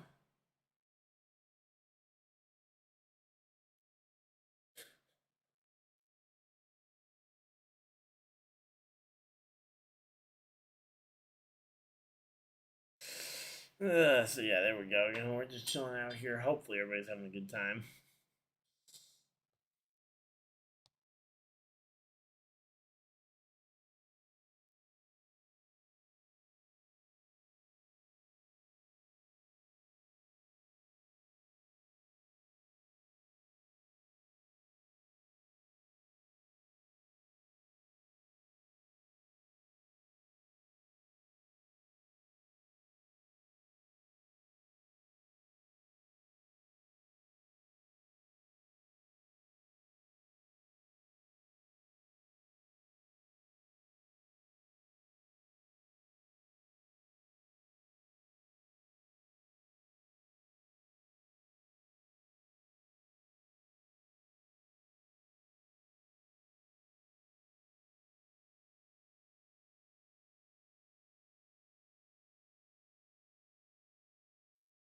Alright, so there we go. Sorry, just had to go ahead and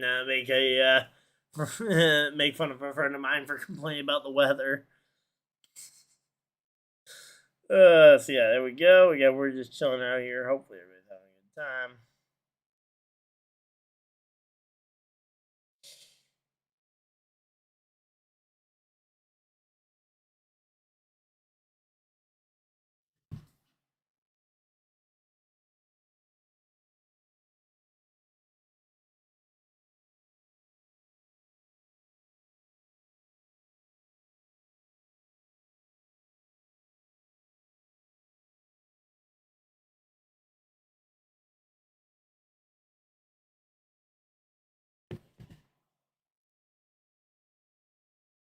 Alright, so yeah, we're just chilling out here. Hopefully everybody's having a good time.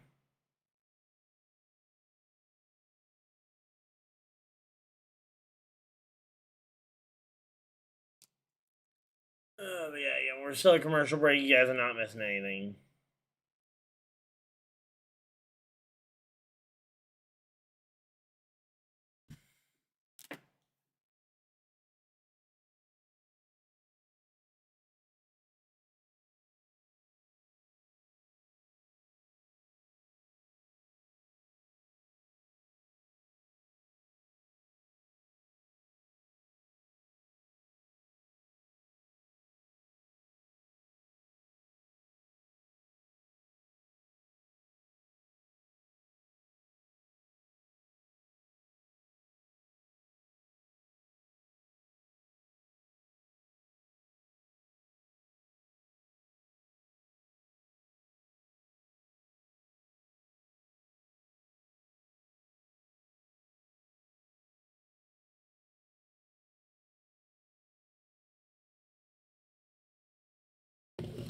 Alright, so there we go. Yeah, we're just chilling out here, getting ready for this one.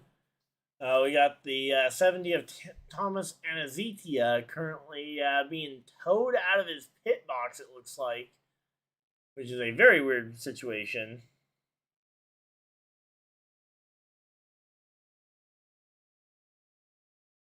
So yeah, there we go. Oh! Whoa! That's a much bigger issue than I had seen before we went to commercial break here. So yeah, coming off the final corner, or one of the final corners here.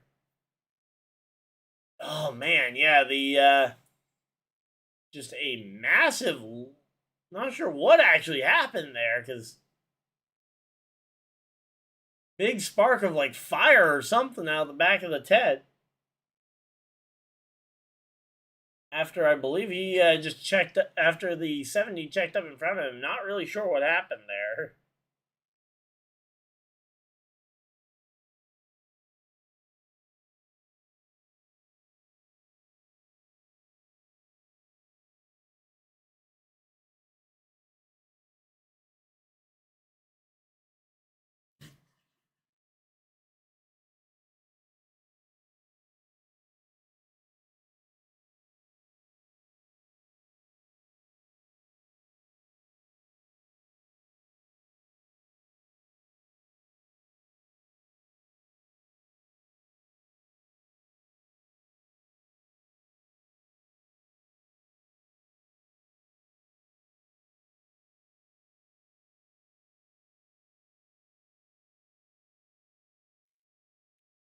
Alright, so again, we're just chilling out here. Gonna skip around to ads. Again, we are currently under a commercial break, though, so you're not missing anything here.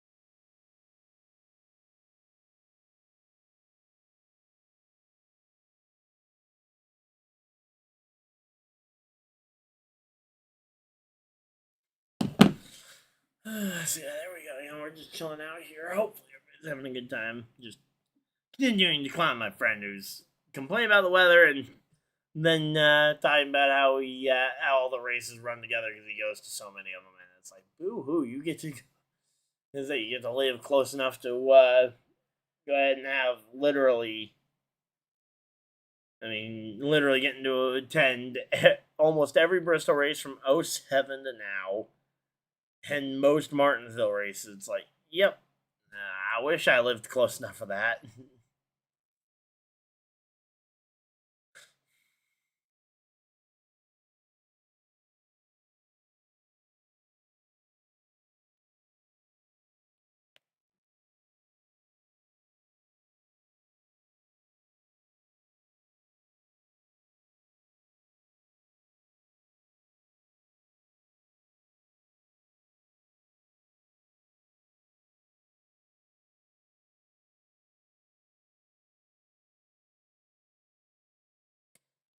So yeah, there we go. Yeah, we're just chilling out here. Hopefully everybody's having a good time.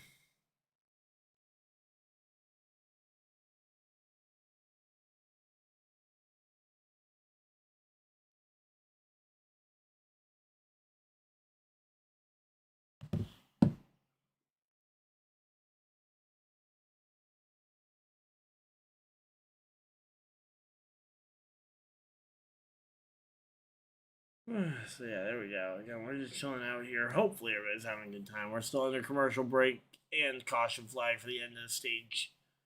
For the end of the stage, hopefully we'll be getting this one. We'll be coming back from a commercial break here shortly.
Alright, so there we go. Yeah, we're just chilling out here. Hopefully everybody's having a good time.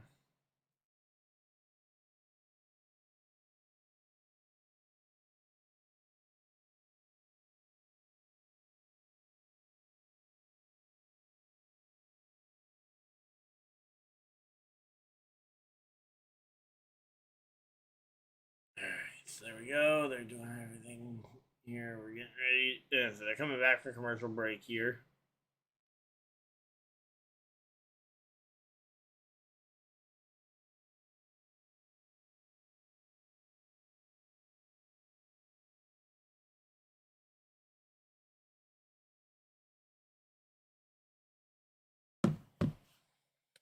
Alright, so here we go. Pit road's open, and here they come. Man, the amount they're rattling down the pit road, and man, that pit road is rough.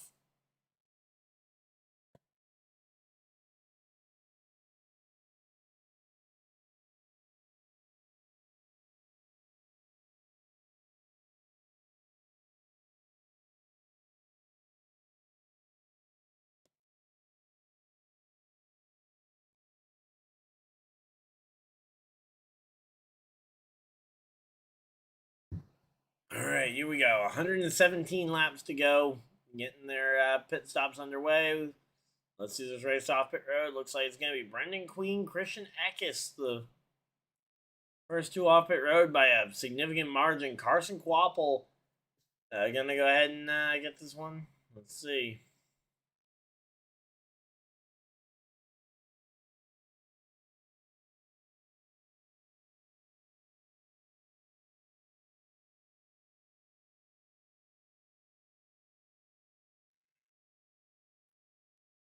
All right, there we go.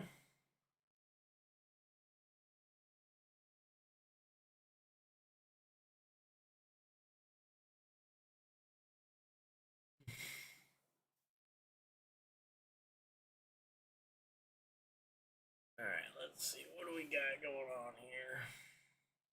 All right, making a quick wedge adjustment there for the one car, but Again, gonna lose a ton of that track position, and again, as we saw at the end of that stage, maybe the track position was what he needed, but again, he is so far off on it right now that it is going to be in a weird position. Again, Sam Mayer, Taylor Gray, Justin Allgaier are the front three right now. You got a playoff driver who's needing points. In fact, of the drivers inside the top 10, you've got all four playoff drivers who are currently below the cut line in there. Again, Sheldon Creed in sixth needs to win. He has not shown winning pace yet tonight. So hopefully we'll get a chance to see that. But as of right now, Sam Mayer leading. And Jesse Love would be 18 points above the cut line. Carson Kvapil, 18 points below the cut line as they currently run. We'll have to wait and see if that maintains here.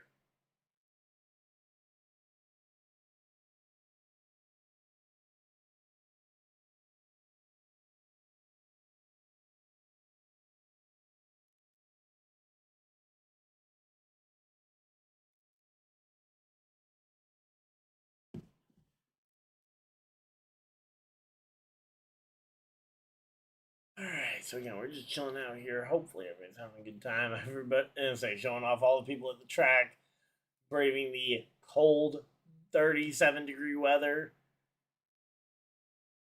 And yeah, we are gonna be getting ready for this one. A couple of fires up in the camping area off of the back straightaway. All right, here we go. Pace truck is off. Field in the hands of the 41 and the 54 as we get ready to go racing here. One more time. Let's go. Green, green, green. Green flag is out. We are back to racing here at the one of NASCAR's oldest half-mile racetracks here. Again, yeah, Taylor Gray was so close to winning this race in the spring, and he's looking for revenge here, I'm sure. Yeah, Sam Mayer, I believe, was one of the few cars not involved in that finish because there was like 500 different cars meleeing off of each other. But yeah, as Taylor Gray shouldn't have any reason to be specifically going after the 41, but he's definitely got some hurt feelings, I'm sure, over it. As everybody's working their way around this one. Again, everybody's fighting to the bottom still. That bottom line still definitely superior here. Taylor Gray stuck in that outside line. He's got Justin Allgaier to his inside. Eric Almirola also lining up to try and go to the inside of Taylor Gray here.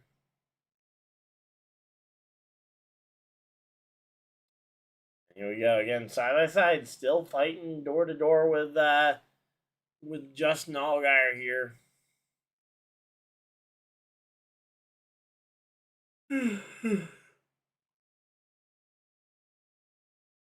I say Allgaier versus Taylor Gray at the front of the field is going to be an interesting one, especially if they continue to allow Sam Mayer to potentially just run away and escape from the field. Because as of right now, Mayer's gotten himself out to a 1.25 second lead here, so essentially 1.25 seconds.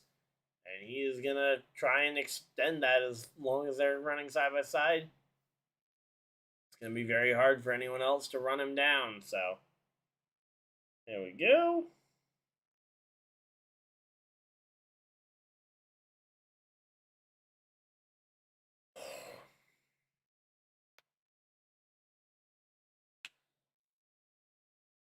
Let's see. Again, we're working our way through this one, though. Coming up on only 100 laps to go. It's actually going... Again, this race is going by very quickly here, but...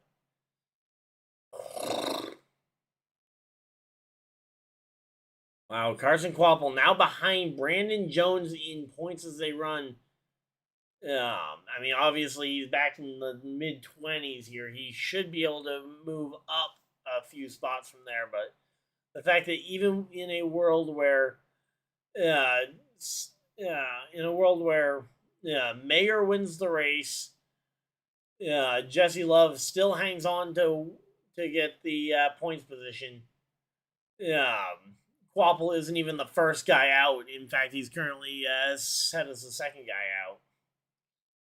So there we go. Again, we're just chilling out here. Hopefully everybody's having a good time. Here we go. Ryan Sieg looking up the inside on Sammy Smith, looking to try and do some battle here. As, again, Sammy Smith currently 25 points below the cut line here. Not like the truck race. I mean, yeah, it's definitely a different vibe to this one, but honestly, they were both fairly quick, and my biggest problem with both of them was the fact that that the caution laps took up so much of the stages.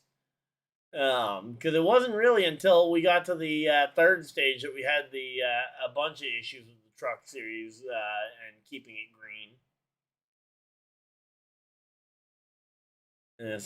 But yeah, so far 5 cautions for 46 laps is still pretty rough.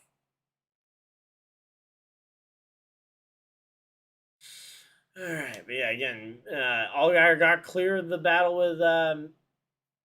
with Taylor Gray. Now Eric Almirola is also gotten by his teammate Taylor Gray, and now Allgaier can try and march back down the field and see if he can get up there and pass Sam Mayer. Again, that is Allgaier beating Mayer would absolutely help his teammates out. As of right now, it would probably promote Kvapil back into the playoffs, at least as of right now, although it would only be by a couple of points because Kvapil's only got a 3-point lead on Brandon Jones at the moment, and we don't really know where Mayer will shake out if he does finish second in this race and not first. So, again, that'll be something to keep an eye on throughout this race, though. 3 wide, Brendan Queen, Daniel Dye, and Anthony Alfredo, 3 wide, just ahead of Carson Kvapil. As oh man, cars getting stacked up there. That is a rough spot to be in. And now Carson Kvapil is 3 wide with a Kaulig racing car on the outside and the inside of him. Man, these Kaulig racing cars not taking it easy on fellow Chevy driver on their fellow Chevy driver there. Which is weird because, again, Kaulig doesn't have any playoff drivers this year, so. But yeah, that was a sketchy situation that the one had to escape, and honestly, I think he escaped it very well here. Battle is on for the second position here. Eric Almirola is starting to challenge the 7 of Allgaier. Again, if I'm Carson Kvapil, I am hoping and praying for any of these guys outside of Brandon Jones to go up there and pass Mayer. But any of these next 3, Almirola, Gray, or Allgaier, any of those 3 could pass Mayer for the lead, and it would help. It would help the driver of the 1 car. But as of right now, they have not been able to figure this one out. At least not right now. Again, Almirola, he's got a teammate behind him, and no side-by-side battle at the moment, so he should be able to start running back down the 41 of Mayer, but again, we'll have to wait and see on this one. As they get themselves a side-by-side commercial break, 94 laps to go, 94 more times around. Making this one work here. Hopefully everybody's having a good time.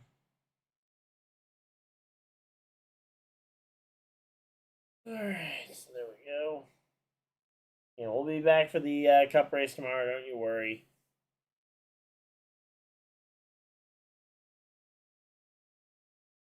Oh, man. Mayer, Almirola, Gray, Allgaier. This front few is definitely an interesting bunch. Ryan Sieg up into the top 10. There we go. Haven't really talked about him a whole lot today, but he's running pretty well. Obviously not a part of the playoff conversation this year, but would love to see Ryan Sieg win a race one of these days because he's run really well in years past, but I don't think he's ever actually won a race. He's had some really good runs that probably could have resulted in wins, but just has not gotten that one yet.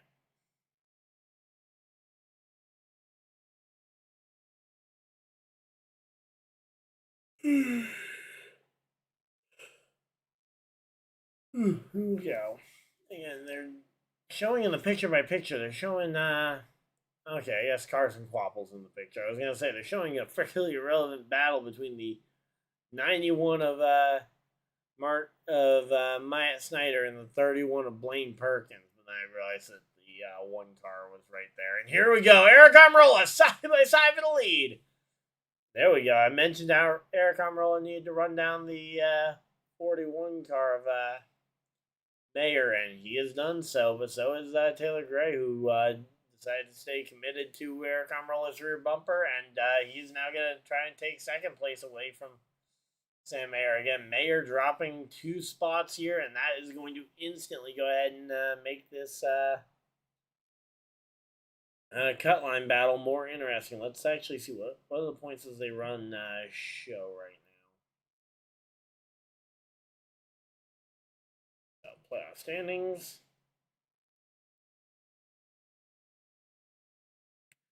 Carson Quapple in by 5 points over Sam Mayer. So again, as of right now, where Quapple is currently running, he'll be able to escape with a escape by a hair here.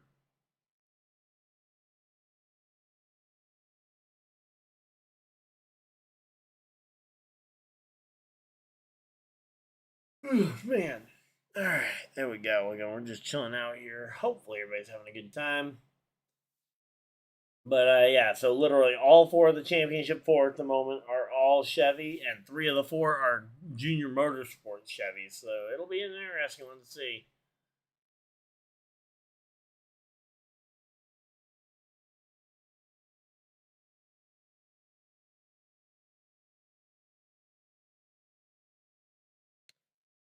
Alright, there we go. Again, the 2 Toyotas in the front of the field just absolutely crushing this one. And so far, I've yet to see Taylor Gray try and make a move to take this spot away, which, I mean, at the moment, if you're running 1-2 and there's no real reason to challenge your teammate, you just work together and drive off and make this a battle amongst yourself. It's just rare to see drivers actually this selfless, at least for the early in the race, to try and be like, hey, I'm going to run behind you. I'm not going to try and challenge you for the spot.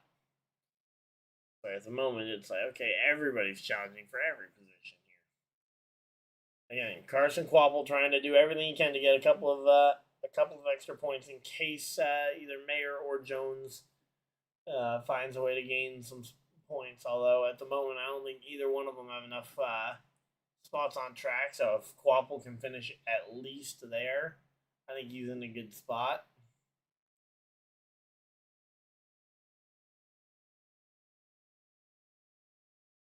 But yeah, here we go again. We're just chilling out here. Hopefully, everybody's having a good time.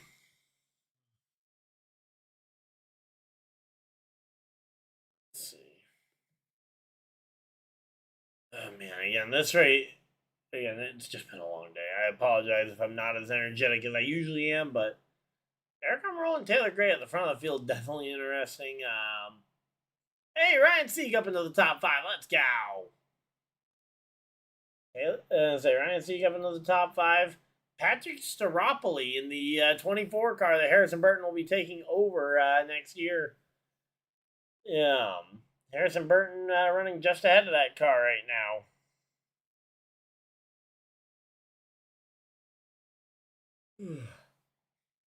Here we go. Taylor Gray gonna mount his first official challenge at the 19 for the first time this run. The 54 is gonna challenge his teammate rather than working with his teammate here.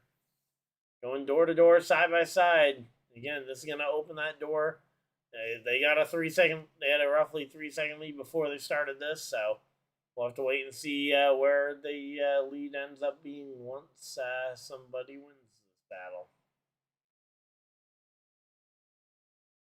But yeah, again, right now Taylor Gray doing everything he can to try and hang on to this one.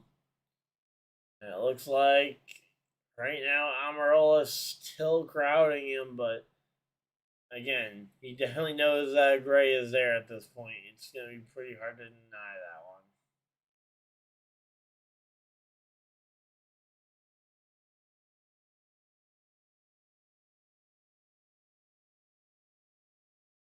let's see. Again, right now, side by side, we got the 54 and the 19 dueling it out at the front of the field. Again, neither one's a playoff driver. No playoff implications here, but it is a tight, it is a tight points battle. A little further back, so we'll have to keep an eye on that one. But as of right now, this battle for the lead does not really impact the battle for the championship 4 spot at all. With Love and Love only 9 points above the cut line, so he's actually in he's not in a super safe spot, although probably in a safer position than otherwise would be. Let's see.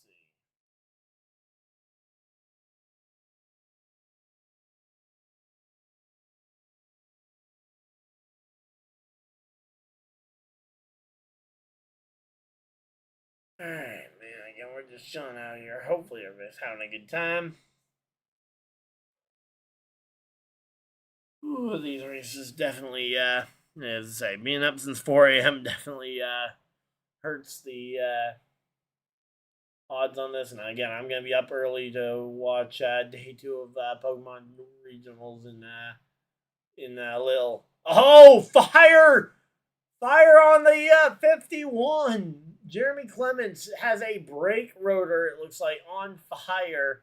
As he is on pit road already, it looks like we are going to stay green, but that is a big fire to be playing around with here.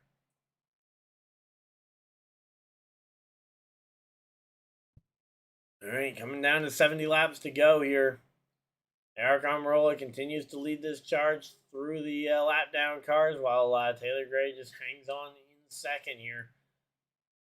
Again, Gray not looking necessarily content to ride here. Oh, and they lap Jesse Love. Oof, that's rough. They're putting a lap on Jesse Love, and again, everybody's keeping an eye on that one because he is currently only 9 points above the cut line after entering with a 40-point advantage. I mean, that is a really rough shot on that one. So 70 laps to go here. Now 69 to go. 69 laps to go here.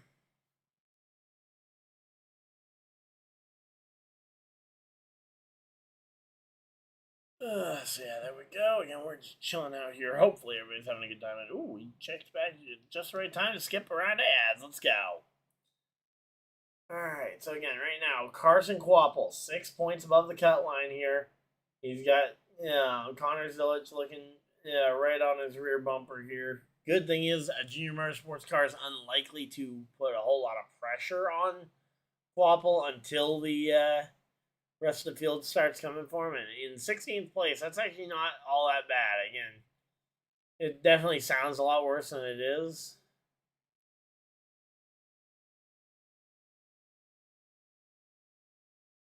All right. And there we go. Connor Zilic is going to go ahead and pass the one car, Carson Kvapil again. Kvapil has not been very good today, which is really just kind of the weird part here. And again, as Kvapil starts to be affected here, have to wait and see what ends up happening. It's 26 out ahead. They might both be able to clear him and at least have a net neutral for Kvapil.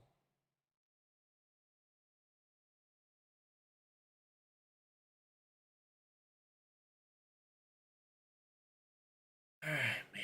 Again, we're just chilling out here. Hopefully, everybody's having a good time. But yeah, Sam Mayer up. Sam Mayer still hanging on in third place, but being 5 to 6 points out of this one, it's gonna take Kvapil falling back a bit. Which again, in 15th to 16th place, he could definitely fall back a bit. It's just a matter of how far will he fall before we end up seeing that. So again, right now we're just chilling out here. Hopefully, everybody's having a good time.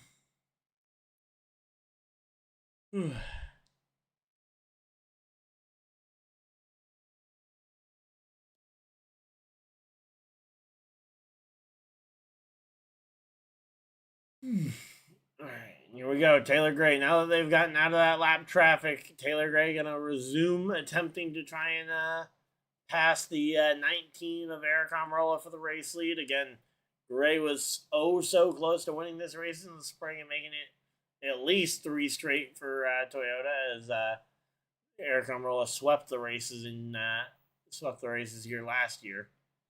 But as of right now, Taylor Gray still winless on the year. Up the track goes the 19 to the bottom of the racetrack, the 54 looking. And they're coming up on a lap car in the 10 of Daniel Dye. It's just one car, though, so it should hopefully be not too much trouble. But the problem is if you guys are going to continue to push the issue to be side-by-side here, it's going to be really tough. And Justin Bonsignor has managed to make his way to 3rd place in the in the other Joe Gibbs Toyota car here. As we got a caution flag. What's the caution going to be for here? Oh boy, here we go. They get inline single file here. It's a Taylor Gray and the 19 of Eric Almirola, nice and smooth, just right past those drivers.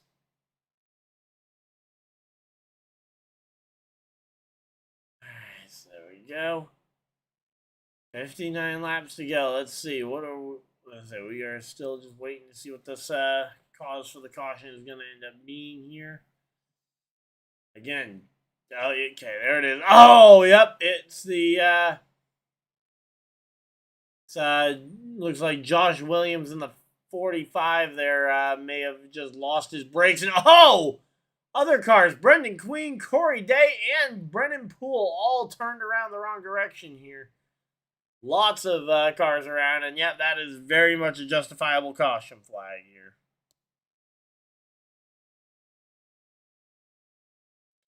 All right, so caution flag flies here. Oh, man. Kvapil and Zilich also just barely got a piece of that one, too.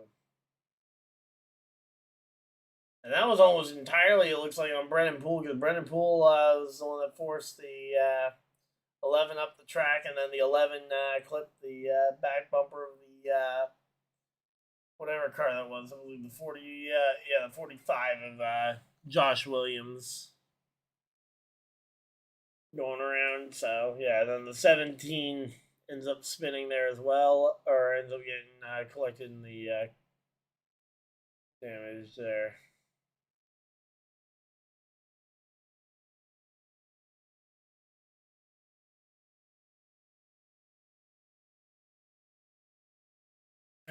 Here we go. We're just chilling out here. Hopefully, everybody's having a good time. 56 laps to go.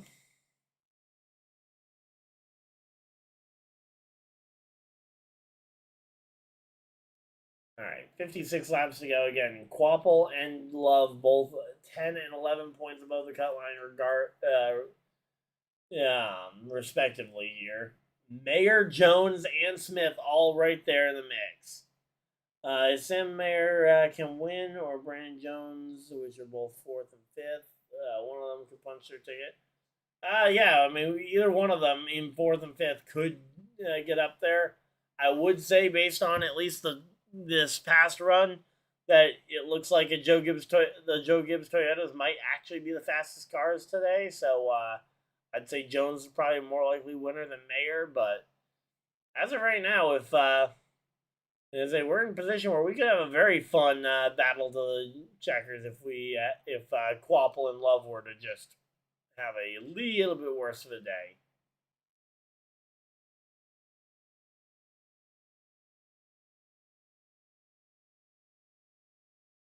All right, so here we go again. A lot of people coming down pit road. Almirola, Mayer, Gray, are all coming on to pit road. We're gonna have to wait and see here. Hey Ryan, William Byron's got the pole for tomorrow's race, and Chase Elliott starting 8th. Hope Chase Elliott can make it in. Yeah, I mean, hey, the pole position makes that conversation for William Byron a whole lot easier because this track is a tough one to pass at, especially with the next gen car. But yeah, again, I wouldn't say it's impossible. I think again, my pre-race pick probably would have been Blaney if I hadn't looked at qualifying and seen that he's 31st. Because 31st tells me that there's some sort of major speed issue there.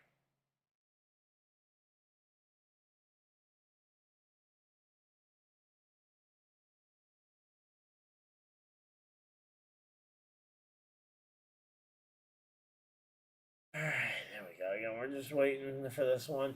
Oh, a big plume of smoke coming out of one of those cars as I looked up. Brandon Jones just moved up to second again. A lot of these guys are going to keep shuffling around. But yeah, Brandon Jones, second car off pit road. Alright, so there we go. They go to commercial break. We're chilling out here. Hopefully everybody's having a good time.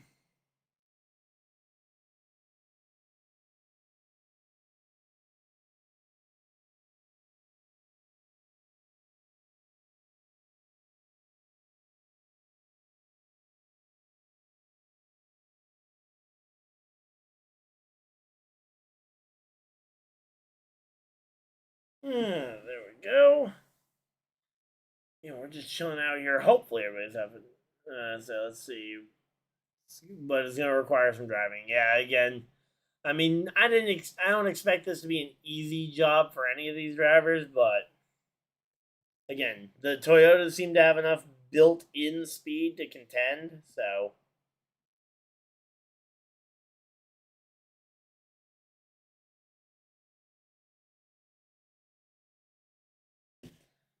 Alright, there we go. Again, tomorrow's Cup race, hopefully I'll be a little bit more energized, so I'll actually be able to get a decent night's sleep, hopefully. Next weekend is going to be insane, though, with the championship weekend. And we got Trucks Xfinity Cup, three nights of championship action. Starts on Halloween, which again, for that truck race, don't be alarmed. I may still be in costume for the race. So if you guys want to see me in a Halloween costume for the race, that's definitely a can do. Alright, yeah, again, we're in commercial break, though. You guys are not missing anything here. We've now gone 6 cautions for 52 laps and counting.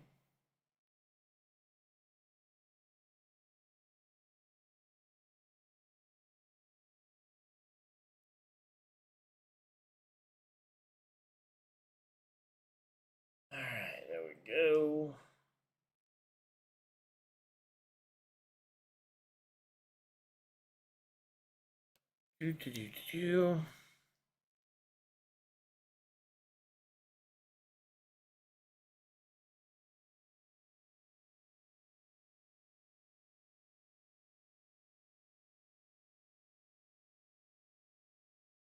Alright, so again, yeah, we're just chilling out here. Hopefully everybody's having a good time.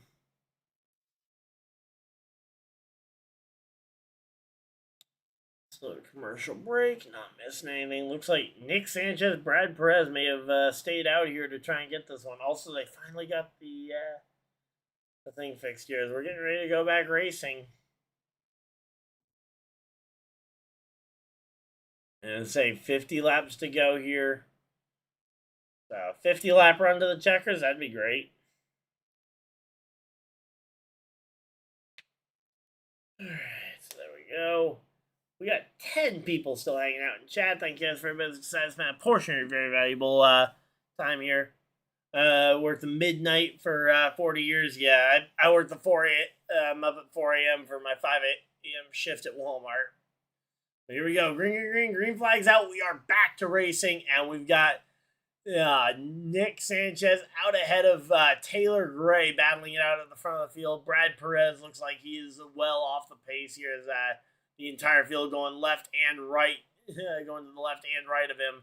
But Taylor Gray going to go ahead and just storm around the outside line. And you know it's bad when you're getting beat on the outside line. And Brad Perez up the track and causing a massive issue for Justin Allgaier. Justin Allgaier with a whole lot of damage there and possibly a tire rub after trying to go to the top side of the 07 of Brad Perez, and the 07 ends up going up the track trying to give up all those spots. That is some tire wear there, and that's gonna be something to keep an eye on here as we're getting further and further into this one.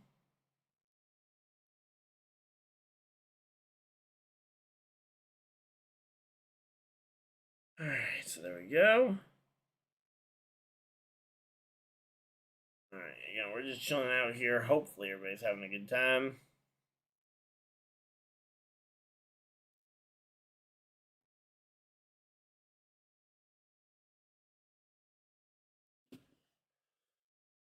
So yeah.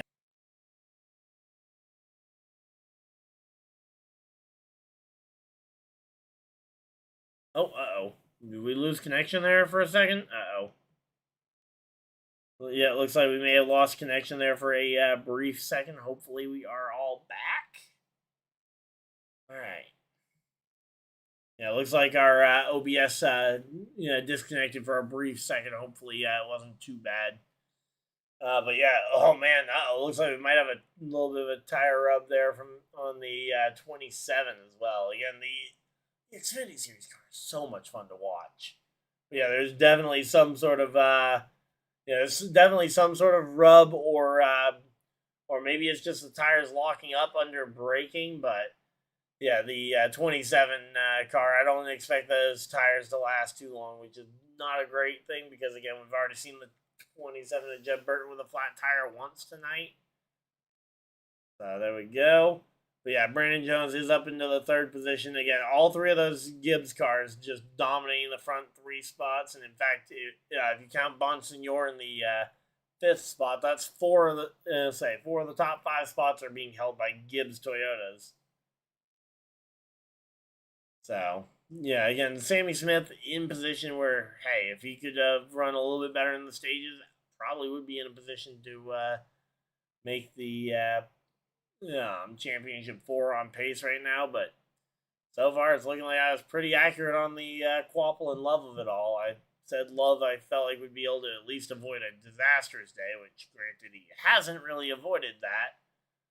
But he's been able to avoid it enough to where at least he's got a 9-point lead on Sam Mayer and a 12-point lead on Sammy Smith, but it is not going to be an easy one here.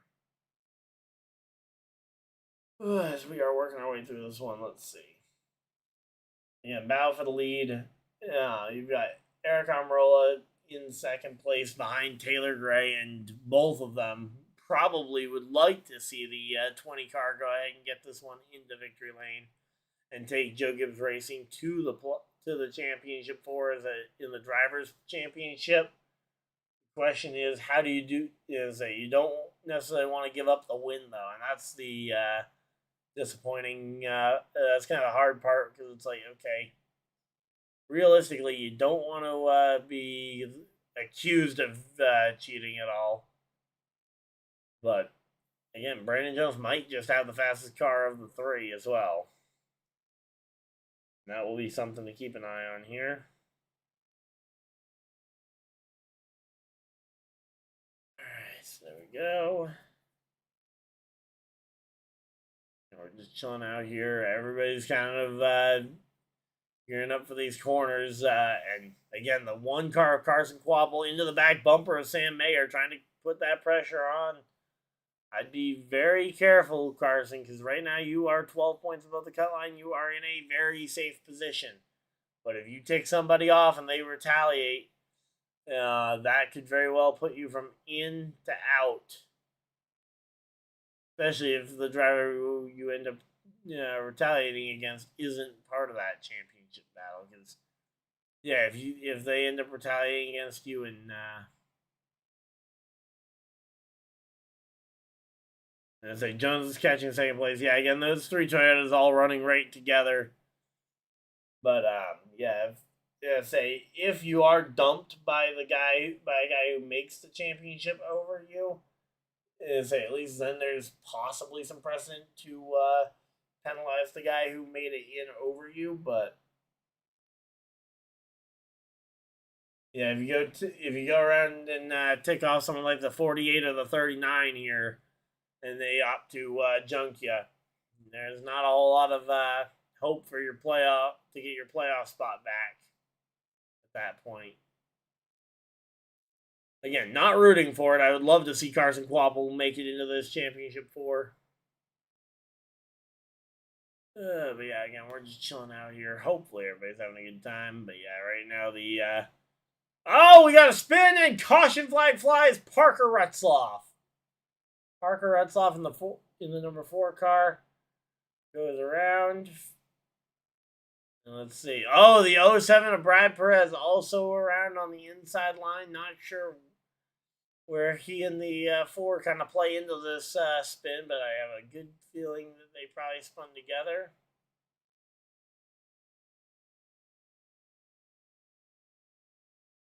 All right, here we go. Again, we're just chilling out here. Hopefully, everybody's having a good time.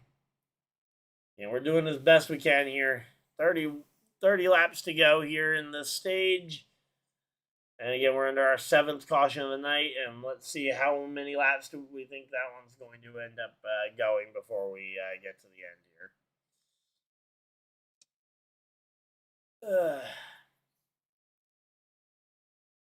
So, yeah, we got literally all our flags here. Yeah, again, caution's been out for a few laps here. Go, caution flag.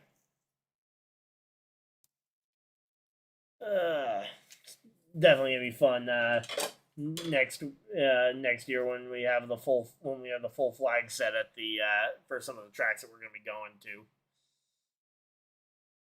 All right, so there we go.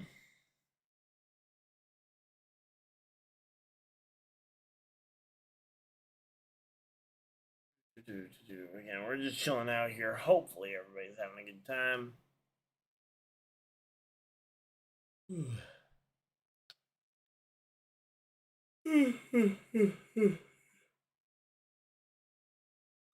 But yeah, literally 4 of the top 5 are all Gibbs Toyotas. That is just an insane statistic, and that is going to make for a very clogged up front of the field if the Toyotas are going to try and help their guys out. Because again, right now, Brandon Jones does not want Sammy Smith winning because that's going to make the well, actually, it doesn't change the points position because Kvapil and Love are actually tied in points right now.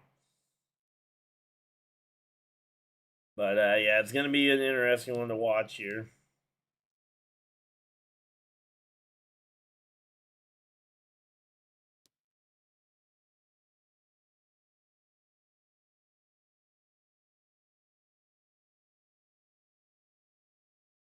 All right, so again, we're just chilling out here. Hopefully, everybody's having a good time. All right, Jesse Love back down on pit road. All right, so Jesse Love's back on pit road. We got Carson Kvapil on the racetrack, Sammy Smith, Brandon Jones. Again, all these drivers kind of waiting to see what's going to happen because, again, this battle could very well differentiate based on what we end up seeing here.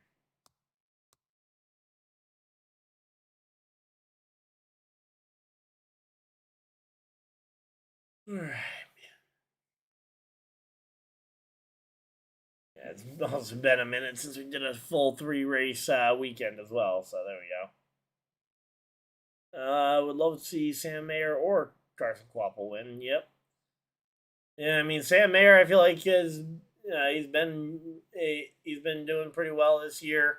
Carson Kvapil, obviously biased pick, friend of the channel. He was on this channel last August for an interview. That was pretty cool.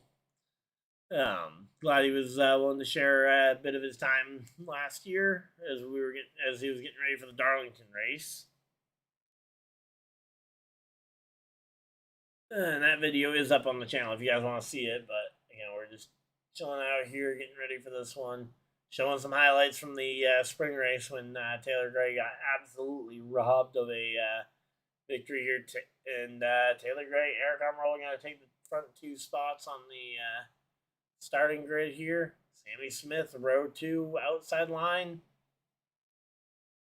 There we go. The fact that Sammy is up there is already a sign that he's going to wreck the field. Yeah, well, he was the guy that dumped Taylor Gray. I'm curious if Gray sees if the 8 passes the 54. I'm wondering if we might see some payback there for the spring. Because obviously Sammy Smith was the one that absolutely just sent it into Taylor Gray for no apparent reason in the spring. Hopefully we don't see that, but yeah, I'd be lying if I said I wasn't at least considering that as a possibility. All right, here we go. Pace cars off. Field in the hands of Gray and Amarola. Green, green, green. Green flag's out. 25 laps to go. 25 more times around here. 25 laps to go, and officially we have, and nope, officially we have 7 cautions for 60 laps so far. As we go ahead and we've got ourselves a restart. It looks like Taylor Gray going to lead them back around to the start finish line, leading that first lap. But here comes Sammy Smith up the inside. Already trying to arm wrestle his way past Brandon Jones, one of the other playoff contenders that is trying to fight him for that spot in the playoffs. And somebody's around. It's Carson Kvapil. Carson Kvapil goes around in the number 1 car. 8th caution flag of the evening.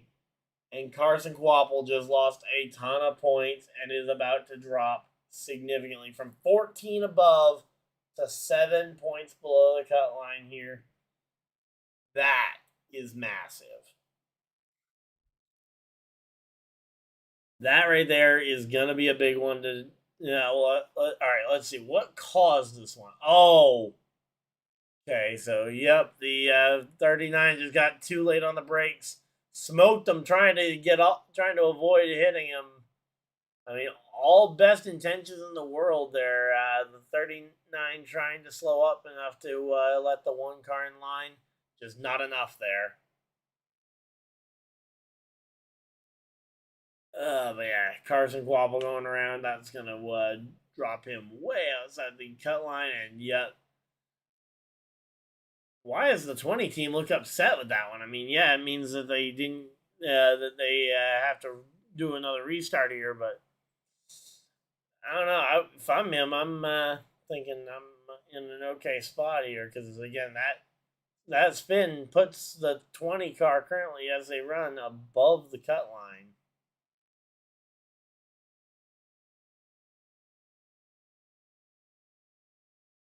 All right, here we go. Again, we're just chilling out here. Hopefully, everybody's having a good time. Yeah, I know Carson. Yeah, Carson Kvapil did just spin out. Literally, as soon as I start to talk about him, but spins out. He's now 7 points below the cut line, and is gonna have to try and fight and claw to get back in the mix here.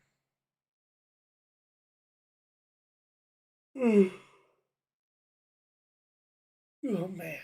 Again, eight cautions now for an average of how many laps per caution at this point?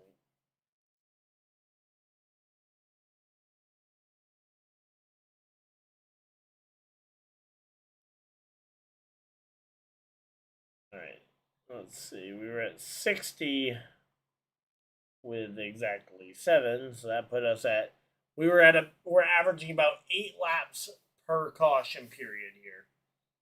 And now we have another caution flag, so we're expecting that this one hopefully Brandon Jones makes it in and not Sammy.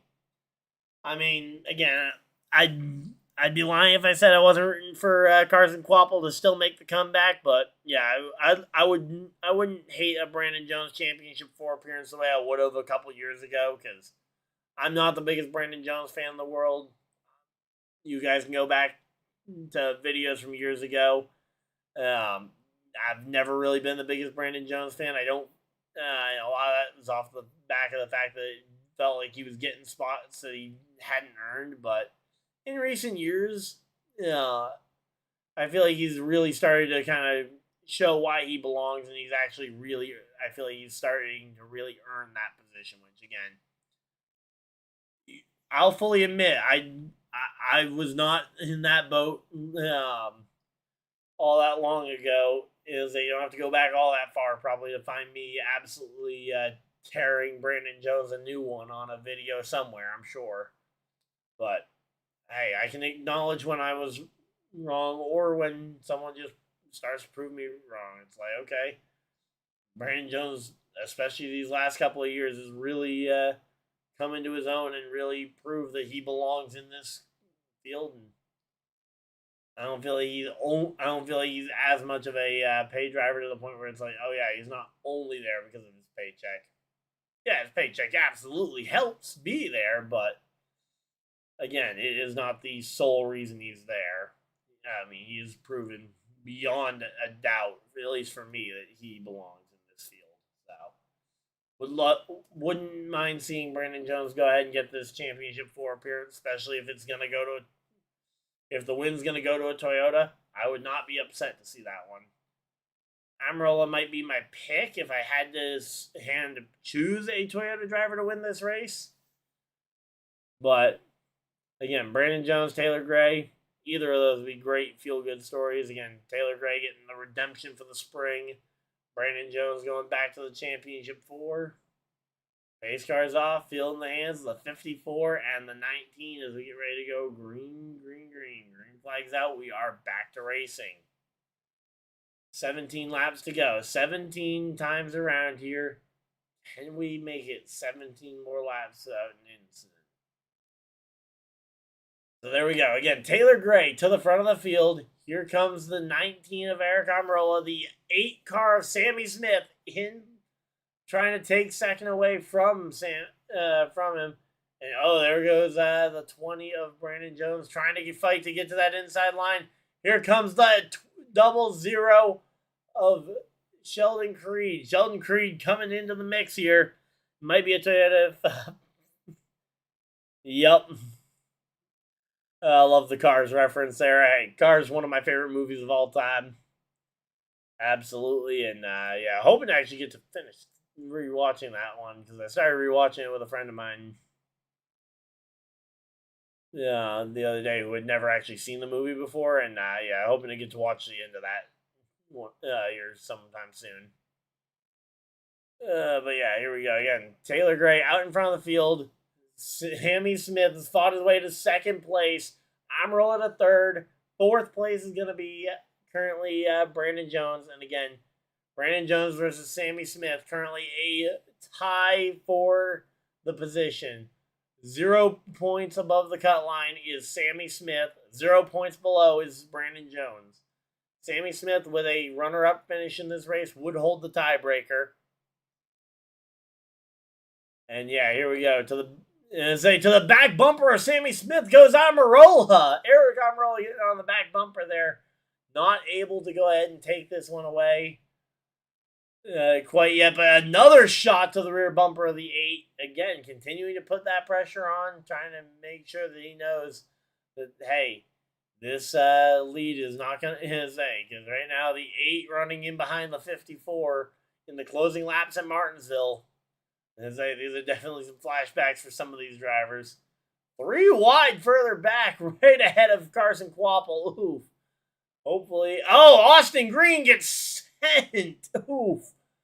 Hopefully we avoid a caution flag for that one. But, man, Austin Green got some same-day shipping there. Sammy Smith second and fourth in the playoffs. Currently, Carson Kvapil 5 points out. As of right now, Kvapil actually is tying with Brandon Jones for the playoff spot, and Sammy Smith is 1 point out as of right now. So again, right now it is we could very well be in a position for a 3-way tie here in a minute if Brandon Jones we're in a very close position where we could very well have another where we could see a very close battle here. But as the one car, Carson Kvapil's passing cars here, yeah, he's going to start building up that cut line gap, which again, I said I thought he would survive it. I thought he'd be in position to potentially win the race, but clearly I did not give enough respect to Toyota and their short track program because These Toyotas in the Xfinity Series be fast. Three-way tie like in cars. Yeah, well, unfortunately, this tie wouldn't be for the lead. But last night we had a tie in the points last night as well with the with Caden Honeycutt versus Lane Riggs tying for the final spot in the championship. Oh, Daniel Dye into Patrick Staropoli. Both of them managed to hang on to that one, but talk about the clash of the irrelevance. And here we go. Brandon Jones to the inside of Sammy Smith, battling it out for the second position here. Brandon Jones looking up the inside, and he is going to go ahead and take this one away from Sammy Smith. So far, Sammy Smith going to go ahead and drop back to third place. Caution flag flies, 5 laps to go. And it's for Daniel Dye, who appears to have something seriously wrong underneath that car. Not sure if it's a flat tire on the front somewhere, but yeah, here we go. Caution flag is out here. Carson Kvapil made his way back to 4th in the playoff standings, 2 points above the cut line. Yep.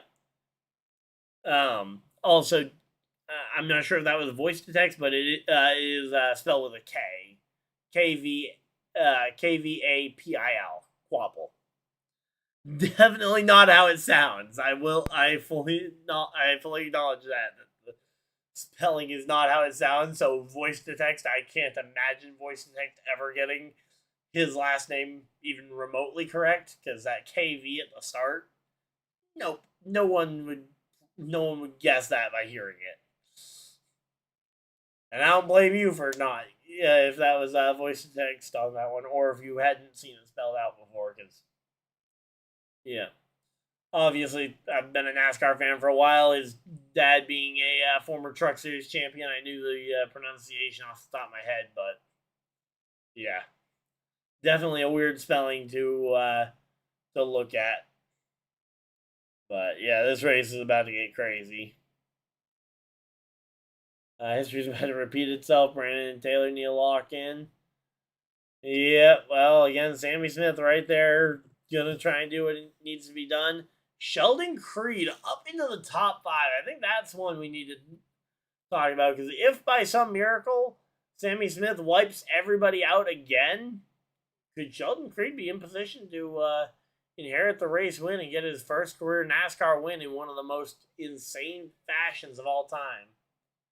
4 of the last 7 Martinsville races featured a last lap pass for the win. All right, that's a pretty fun stat right there. There we go.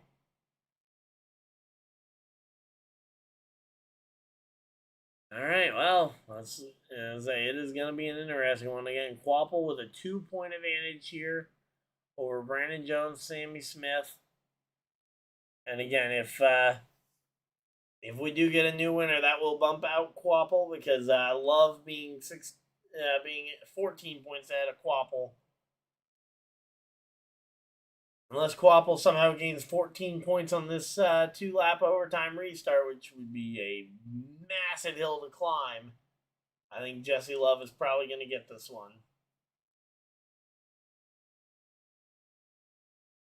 Alright, so there we go. Again, we're just chilling out here. Hopefully everybody's having a time.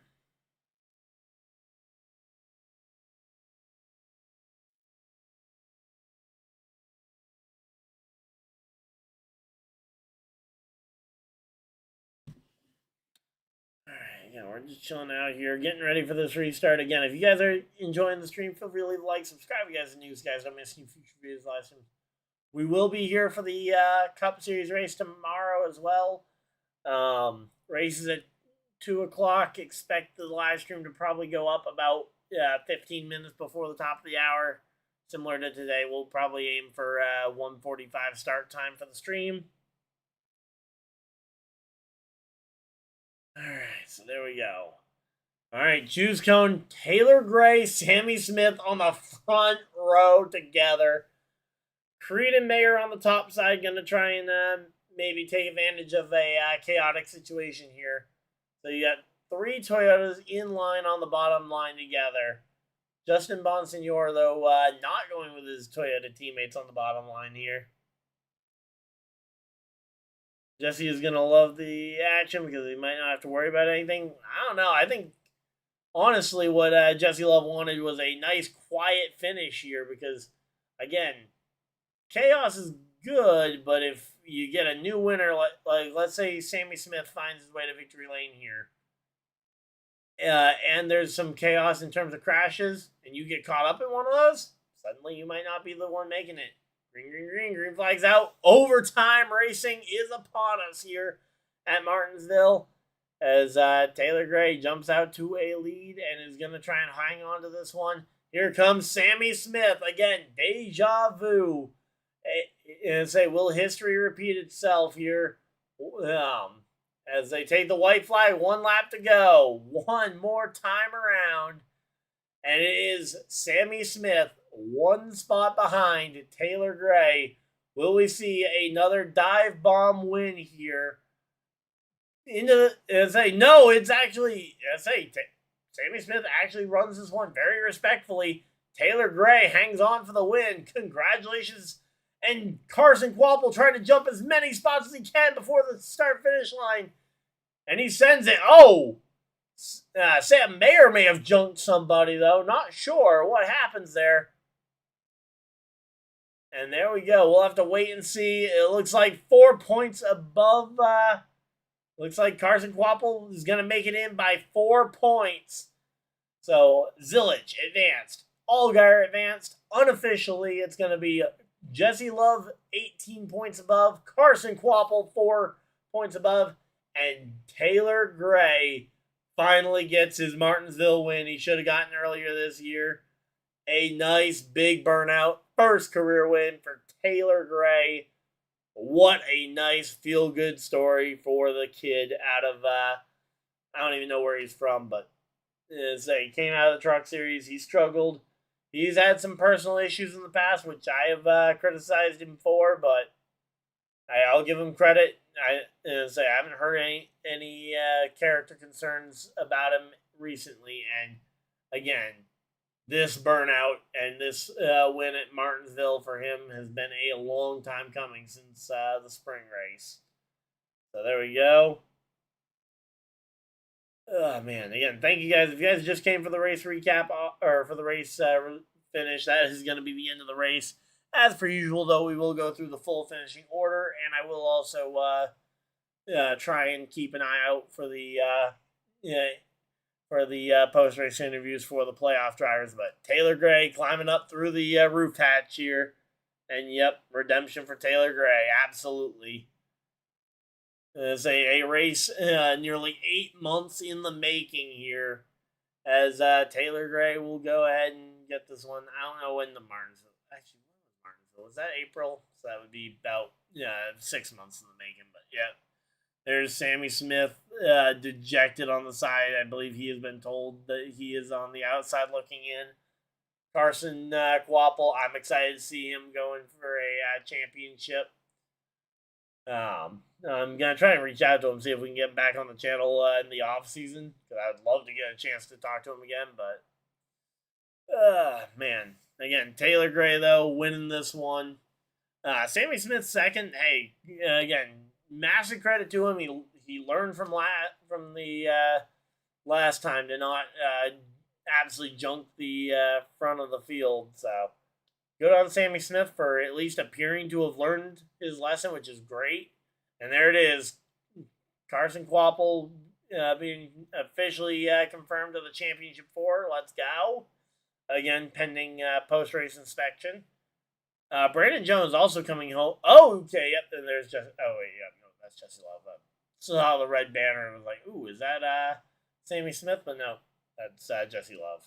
Yeah, Brandon Jones also another driver that again I'm giving a ton of credit to for a very well-driven race, coming home inside the top 5.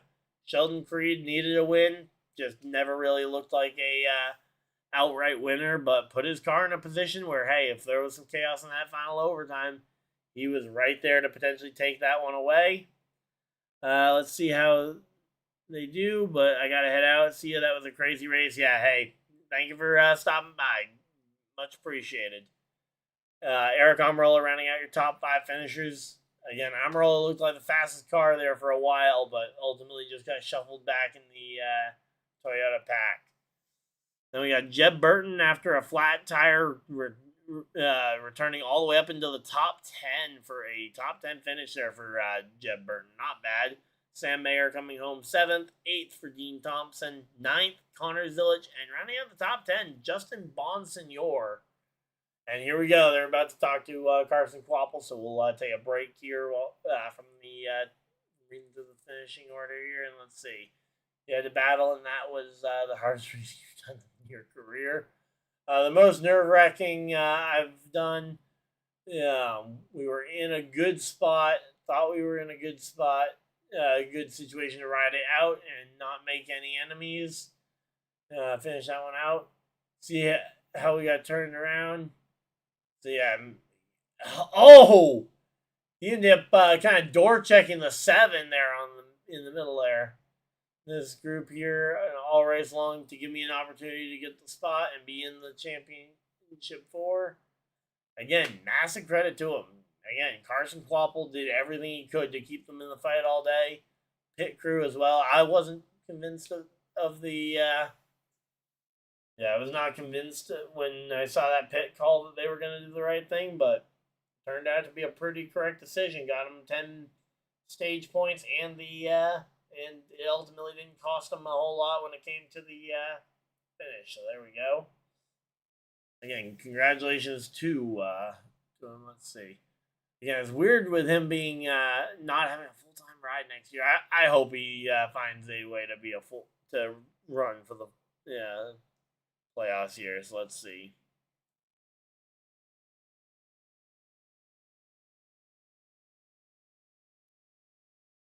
But yeah, so there we go. All right, let's go through the rest of the finishing order here before we get on out of here.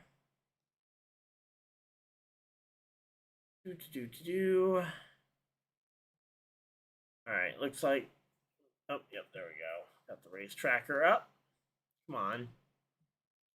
All right, looks like that leaderboard's not going to work out for us. We'll have to scroll down through the one for the on-screen, so I apologize if it's not going to be lined up.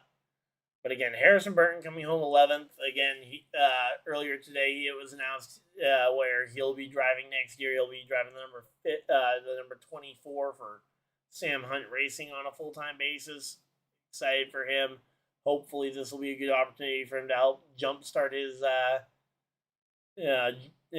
kind of give his career a nice little jolt that it desperately needs at this point after kind of flaming out in Cup with the Wood brothers. Then we got Austin Hill coming home with a solid 12th place finish. Corey Day had a tumultuous day for sure, coming home in the 13th position. Myatt Snyder, another driver who had a number of issues throughout the race, coming home 14th. And Ryan Sieg hanging on to a top 15 day. Anthony Alfredo played a strategy call at the midpoint of the race to get himself up into the front of the field. Ends up coming home 16th at the end of the day. Patrick Staropoli, we talked about him a little bit there, coming home 17th. 18th for Carson Kvapil, ends up being enough. He makes the championship 4. We just talked quite a bit about him as they go to commercial break. Nick Sanchez 19th, and rounding out the top 20 was Blaine Perkins. There we go. Then we got Kyle Sieg in 21st, 22nd Ryan Ellis, 23rd is going to be Jesse Love. Again, not a glamorous day, but did what he needed to do to advance. And Jesse Love, 23rd place, and he will be a part of that championship 4 next week at Phoenix. Then we got Austin Green. He got used up a number of different times in that race. Comes home 24th. Connor Mozak, he was also around at one point during the race. 25th place for him. Justin Allgaier, after contact with his teammate on the final corner there, comes home 26th. 27th for Christian Eckes. 28th is going to be Josh Williams. And 29th is going to be Parker Retzloff. We have over 30 cars on the lead lap. That is insane. Garrett Smithley rounds out your top 30. Brad Perez, the last lead lap car, in 31st. Mason Maggio coming home in the 32nd position. Daniel Dye Coming home 33rd. 34th will be Jeremy Clements. 35th, Brendan Queen, who appears to have DNF'd at some point. I saw him in the wreck. I didn't realize his damage was going to be terminal there. Then Brennan Poole coming home 58 laps off the pace in 36th. 37th for Takuma Koga, the driver in the number 35 car there that nearly wiped out Brennan Queen, I believe it was. And then Thomas Anazitia in the number 70 car. Yeah, we'll round out your 38 car field. So there we go. That should be everything. Hopefully everybody had a good time. Again, if you guys enjoy these streams, feel free to leave a like, subscribe if you guys are new, so you guys don't miss any future videos or live streams.